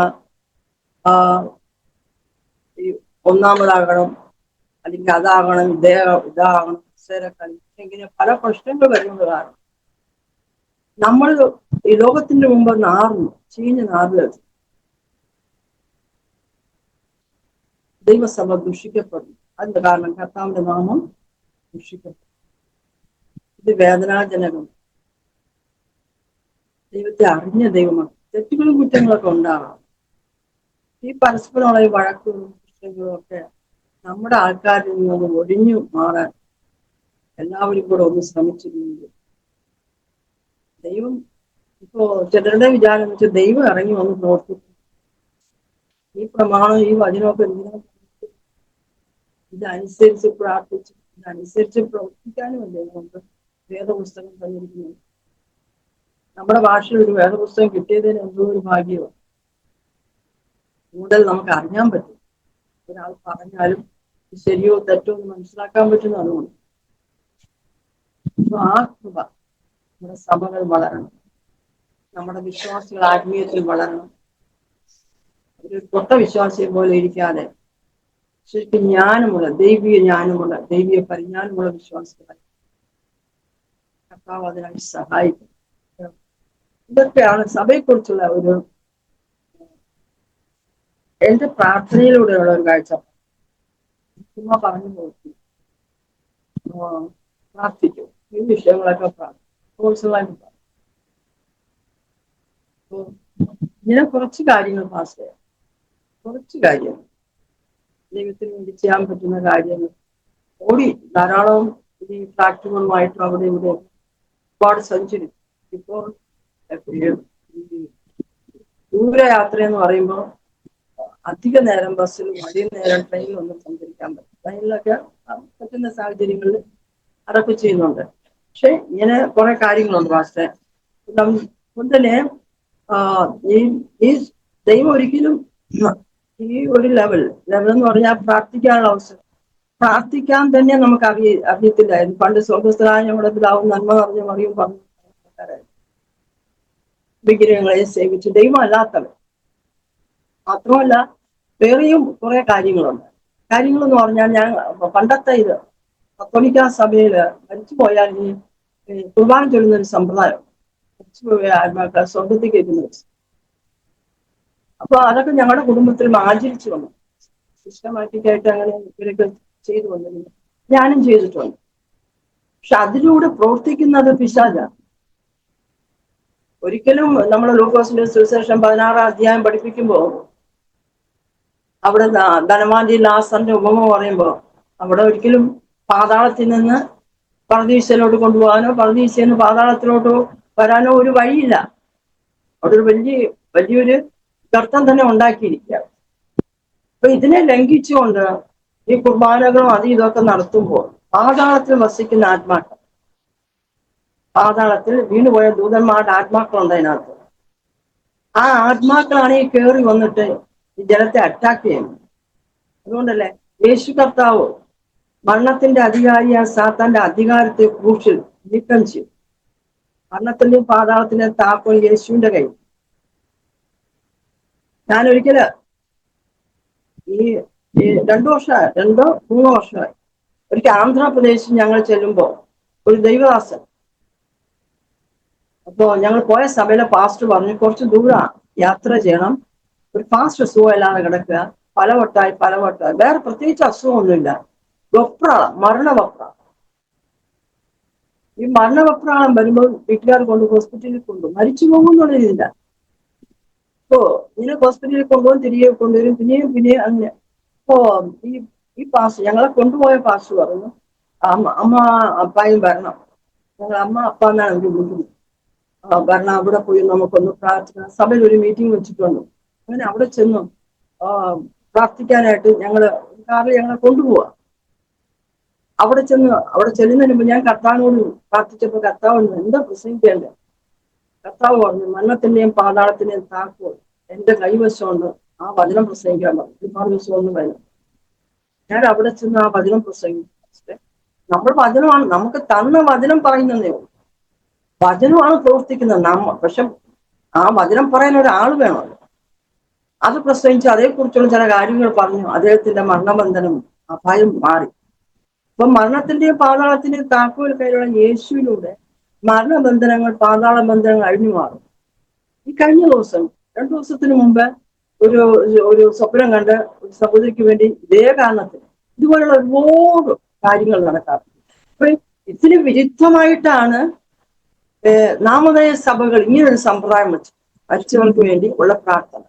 അതിലൂടെ പ്രവർത്തിക്കുന്നത് പിശാചാണെന്ന് മനസ്സിലാക്കാതെ പാതാളത്തെ ശരിക്കും പറഞ്ഞ പാതാളത്തിന്റെ വ്യാപാര ശക്തി അവർ തന്നെ ആവാഹിച്ചെടുക്കുക. ഈ സമ്പ്രദായമൊക്കെ ദൈവസഭയിൽ കടന്നു വന്നത്. ഇതെല്ലാം ഒന്ന് മനസ്സിലാക്കി, ഇതല്ല ജീവൻ, നമുക്ക് ജീവൻ നൽകിയ കർത്താവിന്റെ ജീവനാണ് നമുക്ക് നൽകിയത്. കർത്താവിന്റെ ജീവൻ നമുക്ക് നൽകിയ എന്തിനാ? സമർത്ഥമായ ജീവനിലോട്ട് നമ്മൾ പ്രവേശിക്കാൻ, നിത്യജീവനിലോട്ട് പ്രവേശിക്കാൻ. നമുക്ക് വേണ്ടി കർത്താവ് യാഗമായി തീർന്നിട്ട് കർത്താവിന്റെ ജീവൻ നമുക്ക് നൽകി. എന്നിട്ട് നമുക്ക് എന്താ കർത്താവ് പറഞ്ഞത്? നിങ്ങൾക്ക് ജീവൻ നൽകുവാനും സമർത്ഥമായ ജീവൻ നൽകുവാനും അത്രയും ഞാൻ വന്നു. ഈ അപ്പന്റെ വചനത്തിന് വിരുദ്ധമായിട്ട് ഇങ്ങനെ വചനങ്ങളെ പഠിപ്പിക്കുകയും ജനത്തെ നാശത്തിലോട്ട് വഴിതിരിച്ചു വിടുകയും ചെയ്യുന്ന ഏത് സംഘടനയിലുള്ള ശുശ്രൂഷകരായിരുന്നു അവർക്ക് വേണ്ടി അവർ മാനസാന്തരപ്പെടും. ദുരുപദേഷ്ടാക്കന്മാർ ദൈവസഭകളിൽ നിന്നും അവർ ഒന്നുകിലും മാനസാന്തരപ്പെടും, അല്ലെങ്കിൽ സഭയിൽ ഇങ്ങനെയൊക്കെയുള്ള പ്രാർത്ഥന ആദ്യം നടക്കണം. പ്രാർത്ഥന നടക്കുമ്പോൾ ഈ പ്രാർത്ഥനയിലൂടെ ജനത്തിന്റെ ആത്മാവിൽ ഒരു വെളിച്ചം ഉണ്ടാകും. ആരെങ്കിലും ചെന്ന് പ്രസംഗിക്കുന്ന വെളിച്ചം ഉണ്ടാകും, അവരത് ഉൾക്കൊള്ളും. അങ്ങനെ ഉൾക്കൊണ്ടവരല്ലേ നമ്മൾ. ഈ സമർത്ഥമായ ജീവനിലോട്ട് വരുന്നുള്ള നമുക്ക് കർത്താവ് തന്നിരിക്കുന്നു എന്നുള്ള ഒരു കാഴ്ചപ്പാട് ലോകത്തിന് കൊടുക്കാനായിട്ട് കർത്താവ് നമ്മളെയൊക്കെ വിളിച്ച് വേർതിരിച്ചിരിക്കുന്നു. അല്ലാതെ നമ്മുടെ മാത്രം രക്ഷയ്ക്ക് വേണ്ടിയിട്ടല്ലല്ലോ, നമ്മുടെ മാത്രം രക്ഷയ്ക്ക് വേണ്ടിയല്ല, നമ്മളിലൂടെ ആയിരങ്ങൾ, നമുക്ക് എണ്ണമൊന്നും അറിയത്തില്ല. തന്നെ അരോമ ടിവിയിലൂടെ ആയിരക്കണക്കിന് ജനങ്ങൾ സുവിശേഷം കേൾക്കുന്നുണ്ട്, ശക്തമായി കേൾക്കുന്നുണ്ട്, പലരുടെയും സാക്ഷ്യങ്ങളിലൂടെ കേൾക്കുന്നു. അപ്പൊ അത് തന്നെ വലിയൊരു വിടുതലല്ലേ. അതുപോലെ തന്നെ ഞാൻ സ്കൂളിൽ പഠിപ്പിച്ചുകൊണ്ടിരുന്നപ്പോ എന്റെ തലയിൽ ഒരു മുഴ വന്നു. മുഴ വന്ന് അങ്ങനെ ഡോക്ടർ ടെസ്റ്റ് പരിശോധിച്ച് കഴിഞ്ഞാൽ ഓപ്പറേഷൻ ചെയ്യണമെന്ന് പറഞ്ഞതാ. എന്നാലും ഞാനിങ്ങനെ എന്റെ വായിൽ നിന്ന് വന്ന ഒരു വാക്കാ, ഞാൻ കർത്താവെ എന്ന് വിളിക്കുകയും ഞാൻ എന്തിനാ എന്റെ തലയെ ഓപ്പറേഷൻ ചെയ്യും. എന്റെ ഹസ്ബൻഡ് പറഞ്ഞു, എടി കുഞ്ഞുങ്ങൾ 3 പേരും ചെറുതാണ്, ചെറിയ പിള്ളേരാ, നിനക്ക് എന്തെങ്കിലും വന്നു പോയാൽ എന്ത് ചെയ്യും? എനിക്ക് ഈ വേദന എന്ന് പറഞ്ഞാൽ അസഹനീയമായ വേദന, ഒരു മുടി പോലും എനിക്ക് വേദന. ഒരു ദൈവദാസൻ വന്ന് പ്രാർത്ഥിച്ചു, ആ വേദന ദൈവം മാറ്റി തന്നു. ഇപ്പൊ എത്രയോ വർഷങ്ങളായി ഒരു മുഴ, ആ മുഴ പക്ഷെ അവർ സൈനായിട്ടിരിക്കും, സൈനായിട്ട് എന്റെ തലയിൽ തന്നെ ഇരിക്കും. ഞാൻ എന്റെ വേദനയാ മാറ്റിച്ചത്. ട്യൂമറാണെന്നൊക്കെ ഓരോരുത്തർ പറഞ്ഞുവെങ്കിലും പക്ഷെ എനിക്കിന്റെ ക്രിയ ഇന്നും ഞാൻ ജീവിച്ചിരിക്കുന്നു. അതുപോലെ എന്റെ ഹസ്ബൻഡിന് ഒരു ചെറിയ ഓപ്പറേഷനാണ്, ഈ മൂക്കിന്റെ കൂടെ ഒരു ചെറിയ ഓപ്പറേഷൻ ചെയ്തു. പക്ഷെ അതിലെന്തോ ഡോക്ടേഴ്സിന്റെ ഭാഗത്ത് നിന്നൊരു ചെറിയ ഒരു വീഴ്ച, അദ്ദേഹത്തിന്റെ തലയിൽ ബ്രെയിനില് ബ്ലഡ് കയറി ബോധം മറിഞ്ഞ് പിരിച്ചു വന്നു. തിരിച്ചു വന്നിട്ട് എപ്പിലെപ്സി പോലെ ആയെന്ന് പറഞ്ഞു കഴിഞ്ഞാൽ അമ്മയ്ക്ക് എന്റെ മദറിലേക്ക് എപ്പിലെപ്സി ഉണ്ടായിരുന്നു. അതുകൊണ്ട് എനിക്കിത് കണ്ടാ അറിയാം. അന്ന് 33 വയസ്സേ ഉള്ളൂ. എന്ത് ചെയ്യണമെന്നൊന്നും അറിയത്തില്ല. രാത്രിയിൽ ഞാൻ അയ്യോ ഇങ്ങനെ ഒരു വിളിച്ച് അയൽവക്കത്തുനിന്ന് ആരൊക്കെ വന്ന് ഹോസ്പിറ്റലിൽ കൊണ്ടുപോയി. ആ കൊണ്ടുപോയ ഹോസ്പിറ്റലിൽ നിന്ന് മെഡിക്കൽ കോളേജിലോട്ട് മാറ്റി. ബോധം പോയി. എനിക്കൊന്നും അറിയത്തില്ല. ബൈബിള് മാത്രം എന്റെ കയ്യിൽ. പ്രാർത്ഥിക്കാനും അറിയത്തില്ല. എന്റെ അപ്പൻ അവിടെ മരണക്കിടക്ക മാറ്റി. അനേക സംഭവങ്ങൾ കുടുംബത്തിലാണ്. ഇവിടെ എല്ലാം വിടുവിച്ച ഈ കർത്താവ് ഇന്നും ജീവിക്കുന്നുവെന്ന് അഭിമാനത്തോടെ, ധൈര്യത്തോടെ, ദേവോടെയും പ്രസ്താവിക്കും. ദൈവം കൃപയും. ഞങ്ങൾ പാർച്ച സകല ഇടങ്ങളിലും ഈ നമ്മുടെ വീട്ടിലെ പ്രാർത്ഥന നമുക്ക് അസ്വസ്ഥമായതുകൊണ്ട് പല അയൽവക്കക്കാരും ഞങ്ങൾക്ക് അയക്കുന്നു. പക്ഷെ ഈ സംഘത്തിന്റെ പറയുന്ന പോലെ യഹോവ എന്റെ പക്ഷത്തിലായിരുന്നെങ്കിൽ അവർ എന്നെ വിഴുങ്ങിക്കളയുമായിരുന്നു. ഞങ്ങളുടെ കുടുംബത്തെ വിഴുങ്ങിക്കളയും. പല രീതിയിലും സ്വാഭാവികമായിട്ട് വ്യക്തിപരമായി ഒന്നും ചെയ്യാൻ പറ്റാത്ത പല മാർഗങ്ങളിലും പലതും ശ്രമിച്ചു. ഒന്നും നടന്നിട്ടില്ല. അതും കർത്താവിന്റെ കൃപയാണ്. അവർക്ക് വേണ്ടിയൊക്കെ നമ്മൾ പ്രാർത്ഥിക്കും. ഇതെല്ലാം ദൈവത്തിന്റെ കൃപ അല്ലാതെ മറ്റൊന്നുമല്ല. എന്റെ ഹസ്ബൻഡിനാണെങ്കിൽ അദ്ദേഹത്തിന് ജോലി കിട്ടാൻ ഒരു ചാൻസും ഇല്ലാത്തത് അദ്ദേഹത്തിന്റെ പ്രായത്തിൽ 40 വയസ്സുള്ളപ്പോഴാണ് പെർമനന്റ് ആവുന്നത്. അങ്ങനെ എയർപോർട്ടിൽ ആരെയും പെർമനന്റ് ആക്കിയിട്ടുണ്ടോ? ആ ഒറ്റ പ്രാവശ്യം മാത്രം അങ്ങനെ പെർമനന്റ് ആക്കി. ദൈവം ചെയ്യാനുള്ള എല്ലാം ദൈവം ഞങ്ങൾക്ക് വിളിച്ചു. ഞങ്ങളുടെ കുഞ്ഞുങ്ങളുടെ വിവാഹം നടത്തി, ചിന്തിക്കുന്നതിലും നനയ്ക്കുന്നതിലും ഉപരി അവരുടെ വിദ്യാഭ്യാസം ഇതൊന്നും ചിന്തിച്ചു പോലില്ല, പ്രാർത്ഥിച്ചിട്ട് പോലുമില്ല വാസം. ഞാൻ എല്ലാ ആത്മീയ നന്മകൾക്ക് വേണ്ടിയും പിള്ളേരെല്ലാം അവരുടെ ജീവിതം കെട്ടിപ്പടുക്കാൻ ആത്മീയ ജീവിതത്തിന് വേണ്ടിയാ പ്രാർത്ഥിക്കും. പിന്നെ എന്തെങ്കിലും പ്രയാസങ്ങളോ ബുദ്ധിമുട്ടുകളോ വരുമ്പോൾ അതൊക്കെ മാറിപ്പോകാൻ പ്രാർത്ഥിക്കും. പല രോഗങ്ങൾ, അസ്വസ്ഥതകൾ വരുമ്പോൾ, പ്രയാസം വരുമ്പോൾ, ബുദ്ധിമുട്ട് വരുമ്പോൾ അതിനൊക്കെ വേണം. പിന്നെ വേറൊരു കാര്യമുള്ളതെന്ന് പറഞ്ഞാൽ കുഞ്ഞുങ്ങൾക്കെല്ലാം ഒരു വിശ്വാസമാണ്. പപ്പായും മമ്മിയും പ്രാർത്ഥിക്കുമ്പോൾ അവർക്ക് ദൈവം വലിയ കാര്യങ്ങൾ, അവർക്ക് അതൊരു ബോധ്യമാണ്. 3 മക്കൾക്കും പിന്നെ മരുമക്കൾക്കും കൊച്ചുമക്കൾക്കും എല്ലാം. അതുകൊണ്ട് തന്നെ കൊച്ചുമക്കളൊക്കെ ഫോൺ ചെയ്യുമ്പോൾ അവർ ചോദിക്കുന്നത് അമ്മച്ചിയുടെ ഹെൽത്ത് എങ്ങനെയുണ്ട്, അമ്മച്ചിനി ഫാസ്റ്റിലൊന്നും എടുക്കണ്ട കേട്ടോ, അമ്മച്ചിനി ആഹാരമൊക്കെ കഴിക്കണം എന്നൊക്കെ അവർ പറയുന്നത്. അവർക്ക് എന്ന് വെച്ചാൽ അവർക്ക് വേണ്ടി പ്രാർത്ഥിച്ചുകൊണ്ടിരിക്കണം. ഇതൊക്കെ അവരുടെ ആഗ്രഹം. നിന്റെ മക്കൾ നിന്റെ മേശയ്ക്ക് ചുറ്റും ഒലിവ് തൈകൾ പോലെ ഇരിക്കുന്നു, സ്വർഗത്തിൽ അപ്പച്ചൻ അരുളി ചെയ്തു. മക്കളും മരുമക്കളും കൊച്ചുമക്കളും ആയിട്ട് നിരപ്പ് പ്രാപിച്ചു പോകാൻ ആ കർത്താവിന്റെ കൃപ അതിനൊരു വലിയ ഭാഗ്യം കിട്ടും. എന്തെങ്കിലും വേദനകളോ പ്രയാസങ്ങളോ വന്നാൽ തന്നെ അത് അഡ്ജസ്റ്റ് ചെയ്ത് അത് നിറന്നു പോകാൻ ദൈവം. ഞാൻ അതിൽ അഭിമാനിക്കും. ഞാനും ഹസ്ബൻഡും പുള്ളിക്ക് മക്കളോടൊക്കെ ഭയങ്കര സ്നേഹം, എല്ലാവരും സ്നേഹം. അപ്പൊ അതുകൊണ്ട് തന്നെ സ്നേഹത്താൽ തന്നെ മുന്നോട്ട് പോകാൻ സ്നേഹം പാപങ്ങളുടെ ബൗദ്ധത്തെ കുറയ്ക്കുന്നുണ്ട്. നമ്മള് എന്തെങ്കിലും തെറ്റുകളോ വീഴ്ചകളോ വന്നാൽ അവിടെ ശാസിക്കുകയും അത് നമ്മൾ കുറ്റപ്പെടുത്തുകയും ഒപ്പം തന്നെ അവരെ അണയ്ക്കുകയും ചെയ്യുകയാണെന്നുണ്ടെങ്കിൽ അവർ ആ തെറ്റുകളെല്ലാം ഉപേക്ഷിച്ച് അവർ മടങ്ങി വരും. ഇത് എന്റെ ജീവിതത്തിൽ ഞാൻ മനസ്സിലാക്കിയിട്ടുള്ള യാഥാർത്ഥ്യം. ഇത് സ്നേഹം കൊണ്ട് നമുക്ക് ഏത് കാര്യവും ചെയ്യാൻ പറ്റും. പക്ഷെ ഇപ്പൊ എല്ലാ കാര്യത്തിലും സ്നേഹം പ്രകടിപ്പിച്ചുകൊണ്ട് നടക്കാനൊന്നും പറ്റില്ല. ഗൗരവമാകേണ്ട സന്ദർഭങ്ങളിൽ ഗൗരവമാകും വേണം നമുക്ക്. ഇത് കുടുംബജീവിതം എന്തായാലും ശരി, 7 കൊച്ചുമക്കളെ കാണാൻ പറ്റി. കൊച്ചുമക്കള് വലുതായി. മൂത്ത കൊച്ചുമോന് വന്നിട്ട് അവനിപ്പോ 21 വയസ്സായി. പിള്ളേരൊക്കെ പഠിക്കുന്നുണ്ട്. ഇളയ ആൾക്ക് 1 വയസ്സ് കഴിഞ്ഞതേ ഉള്ളൂ. ഇങ്ങനെ പോകുന്നു. പിന്നെ ഞങ്ങളും പ്രാർത്ഥനയിലും സുവിശേഷ പ്രവർത്തനങ്ങളിലായിട്ടൊക്കെ പോകുന്നു. മാസ്റ്റർ നിങ്ങളുടെ പ്രാർത്ഥന ചോദിക്കുന്നു.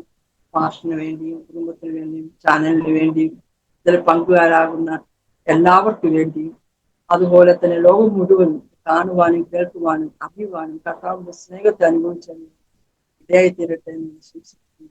ആമേൻ. താങ്ക് യു പ്രിയ സ്റ്റെല്ലാൻഡിയെ കർത്താവ് ധാരാളം അനുഗ്രഹിക്കുമാറാകട്ടെ.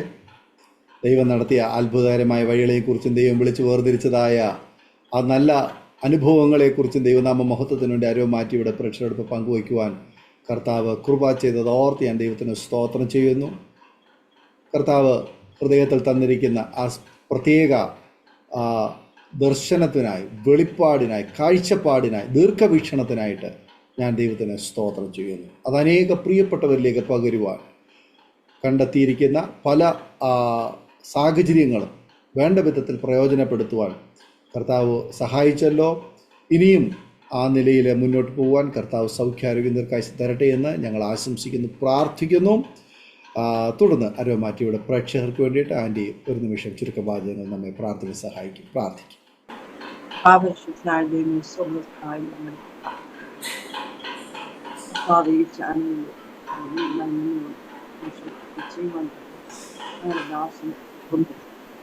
അതുമായി ബന്ധപ്പെട്ട് എല്ലാവരും അങ്ങനെ പിതാവിന്റെയും പുത്രന്റെയും പരിശുദ്ധമായി നമുക്ക് അനുഗ്രഹിച്ച് പ്രാർത്ഥിക്കുന്നു. സ്വോത്രം കർത്താവിനെ അറിയുവാനും കർത്താവിനെ കേൾക്കുവാനും ക്രിസ്തു ജീവിക്കാനും തക്കവണ്ണം ഈ ചാനലിന് ഇപ്പൊ അഭിഷേകം ചെയ്യുവാൻ ദൈവത്തോട് പ്രാർത്ഥിക്കും. ഇതുമായി ബന്ധപ്പെട്ടിരിക്കുന്ന എല്ലാവരും അങ്ങനെ ദൈവിക ദർശനത്തിലൂടെ ദൈവിക വെളിപ്പാടുകളിൽ കാര്യങ്ങൾ ഞങ്ങളുടെ സ്വോത്രം ചാനലിൽ പ്രവർത്തന മണ്ഡലത്തിൽ അവരുമായി ബന്ധപ്പെട്ടു അതേ സ്വന്തം കൂട്ടായ്മയോ കർത്താവിന്റെ സാന്നിധ്യം കൂടിയിരിക്കും. ഇമ്മാനുവില്ല സ്വോത്രം കർത്താവിന്റെ വരവോളം ഈ ചാനലിൽ നിലനിർത്തിക്കൊണ്ട് ദൈവം ചെയ്യുവാൻ പ്രാർത്ഥിക്കുന്ന പിതാവിന്റെയും പുത്രന്റെയും പരിശുദ്ധാത്മാവിന്റെയും അനുഗ്രഹിച്ച് പ്രാർത്ഥിക്കുന്നു. ആമേൻ. താങ്ക് യു പ്രിയ സ്റ്റെല്ല ജെയിംസ് ആൻഡ്. ഇത്രത്തോളം സമയം അനുഗ്രഹിക്കപ്പെട്ട ജീവിതാനുഭവം ദൈവം നടത്തിയ അത്ഭുതകരമായ വേളയെക്കുറിച്ച് അരോമാറ്റിയുടെ പ്രേക്ഷകരോടൊപ്പം പങ്കുവച്ചതിന് കർത്താവിൻ ദാസിയോടും കുടുംബങ്ങളുടേതായ നന്ദി സ്നേഹം അറിയിക്കുന്നു. ദൈവമായ കർത്താവ് ധാരാളം അനുഗ്രഹിക്കട്ടെ. കർത്താവിനോട് ഏറെ പ്രയോജനപ്പെടുവാൻ അവസരങ്ങൾ കർത്താവ് ഒരുക്കട്ടെ എന്ന് ആശംസിക്കുന്നു, പ്രാർത്ഥിക്കുന്നു. പ്രേക്ഷകരുള്ളതായ നന്ദി സ്നേഹം അറിയിക്കുന്നു. നിങ്ങൾക്ക് ഈ സാക്ഷ്യം അനുഗ്രഹമായി തീർന്നുവെങ്കിൽ നിങ്ങളുടെ പ്രിയപ്പെട്ടവർക്ക് സുഹൃത്തുക്കൾ കൂടി ഷെയർ ചെയ്ത് കൊടുക്കും. അവരും കേട്ട് അനുഗ്രഹിക്കട്ടെ. അതിലൂടെ ദൈവനാമം മഹിപ്പെടുക മോഹാന്തരമായി തീരുമല്ലോ. മാത്രമല്ല നിങ്ങളുടെ വലിയ അഭിപ്രായങ്ങളും നിർദ്ദേശങ്ങളും കമൻറ്റ് ബോക്സിൽ രേഖപ്പെടുത്താവുന്നതാണ്. നിങ്ങൾക്കൊരു പ്രാർത്ഥനാ വിഷയം ഉണ്ടെങ്കിൽ സ്ക്രീനിൽ കാണുന്ന വാട്സപ്പ് നമ്പറിൽ ഞങ്ങളെ വിവരം അറിയിക്കും. ഞങ്ങൾ നിങ്ങൾക്ക് വേണ്ടി പ്രാർത്ഥിക്കാം. എല്ലാ തിങ്കളാഴ്ചയും രാത്രി 9 മണിക്ക് പ്രേക്ഷകർക്ക് വേണ്ടി പ്രത്യേകം പ്രാർത്ഥിക്കുന്നു. നിങ്ങൾക്കും അതിൽ സംബന്ധിക്കാവുന്നതാണ്. അടുത്ത അനുഗ്രഹിക്കപ്പെട്ട സാക്ഷ്യവും വചനചിന്തയുമായി വീണ്ടും കൂടി കാണുമ്പോഴേയും എല്ലാ പ്രിയപ്പെട്ടവർക്കും goodbye. God bless you all. ആമേൻ. ഓർമ്മയുടെ മനോരഥത്തിൽ മായാത്ത ഓർമ്മയ്ക്കായി അരോമ മാട്രിമോണിയിൽ നിന്നും ജീവിത പങ്കാളിയെ കണ്ടെത്തൂ. നിങ്ങൾ ഒരു ക്രിസ്തീയ ജീവിത പങ്കാളിയെ അന്വേഷിക്കുകയാണോ? അതോ മക്കൾക്ക് അനുയോജ്യമായ ഒരു തക്ക തുണയ്ക്ക് വേണ്ടി പ്രാർത്ഥിക്കുന്ന വ്യക്തിയാണോ? എങ്കിൽ അരോമ മാട്രിമോണി നിങ്ങൾക്ക് വേണ്ടിയാണ്. ഇന്നു തന്നെ സൗജന്യമായി രജിസ്റ്റർ ചെയ്യൂ. അരോമ മാട്രിമോണിയുടെ പ്രത്യേകതകൾ: രജിസ്ട്രേഷൻ തികച്ചും സൗജന്യം. ലോകത്തെവിടെയുമുള്ള അനുയോജ്യമായ ക്രിസ്തീയ ജീവിത പങ്കാളിയെ തിരഞ്ഞെടുക്കാം. വിവാഹം നടക്കുന്നതുവരെ സർവീസ് ലഭിക്കുന്നു. ഏറ്റവും ചെറിയ പാക്കേജുകളും തിരഞ്ഞെടുക്കാം. അരോമ മാട്രിമോണി നിങ്ങൾക്കായി ഒരുക്കുന്നു വിവാഹം പരമാനന്ദം. Email aroma matrimony2020@gmail.com.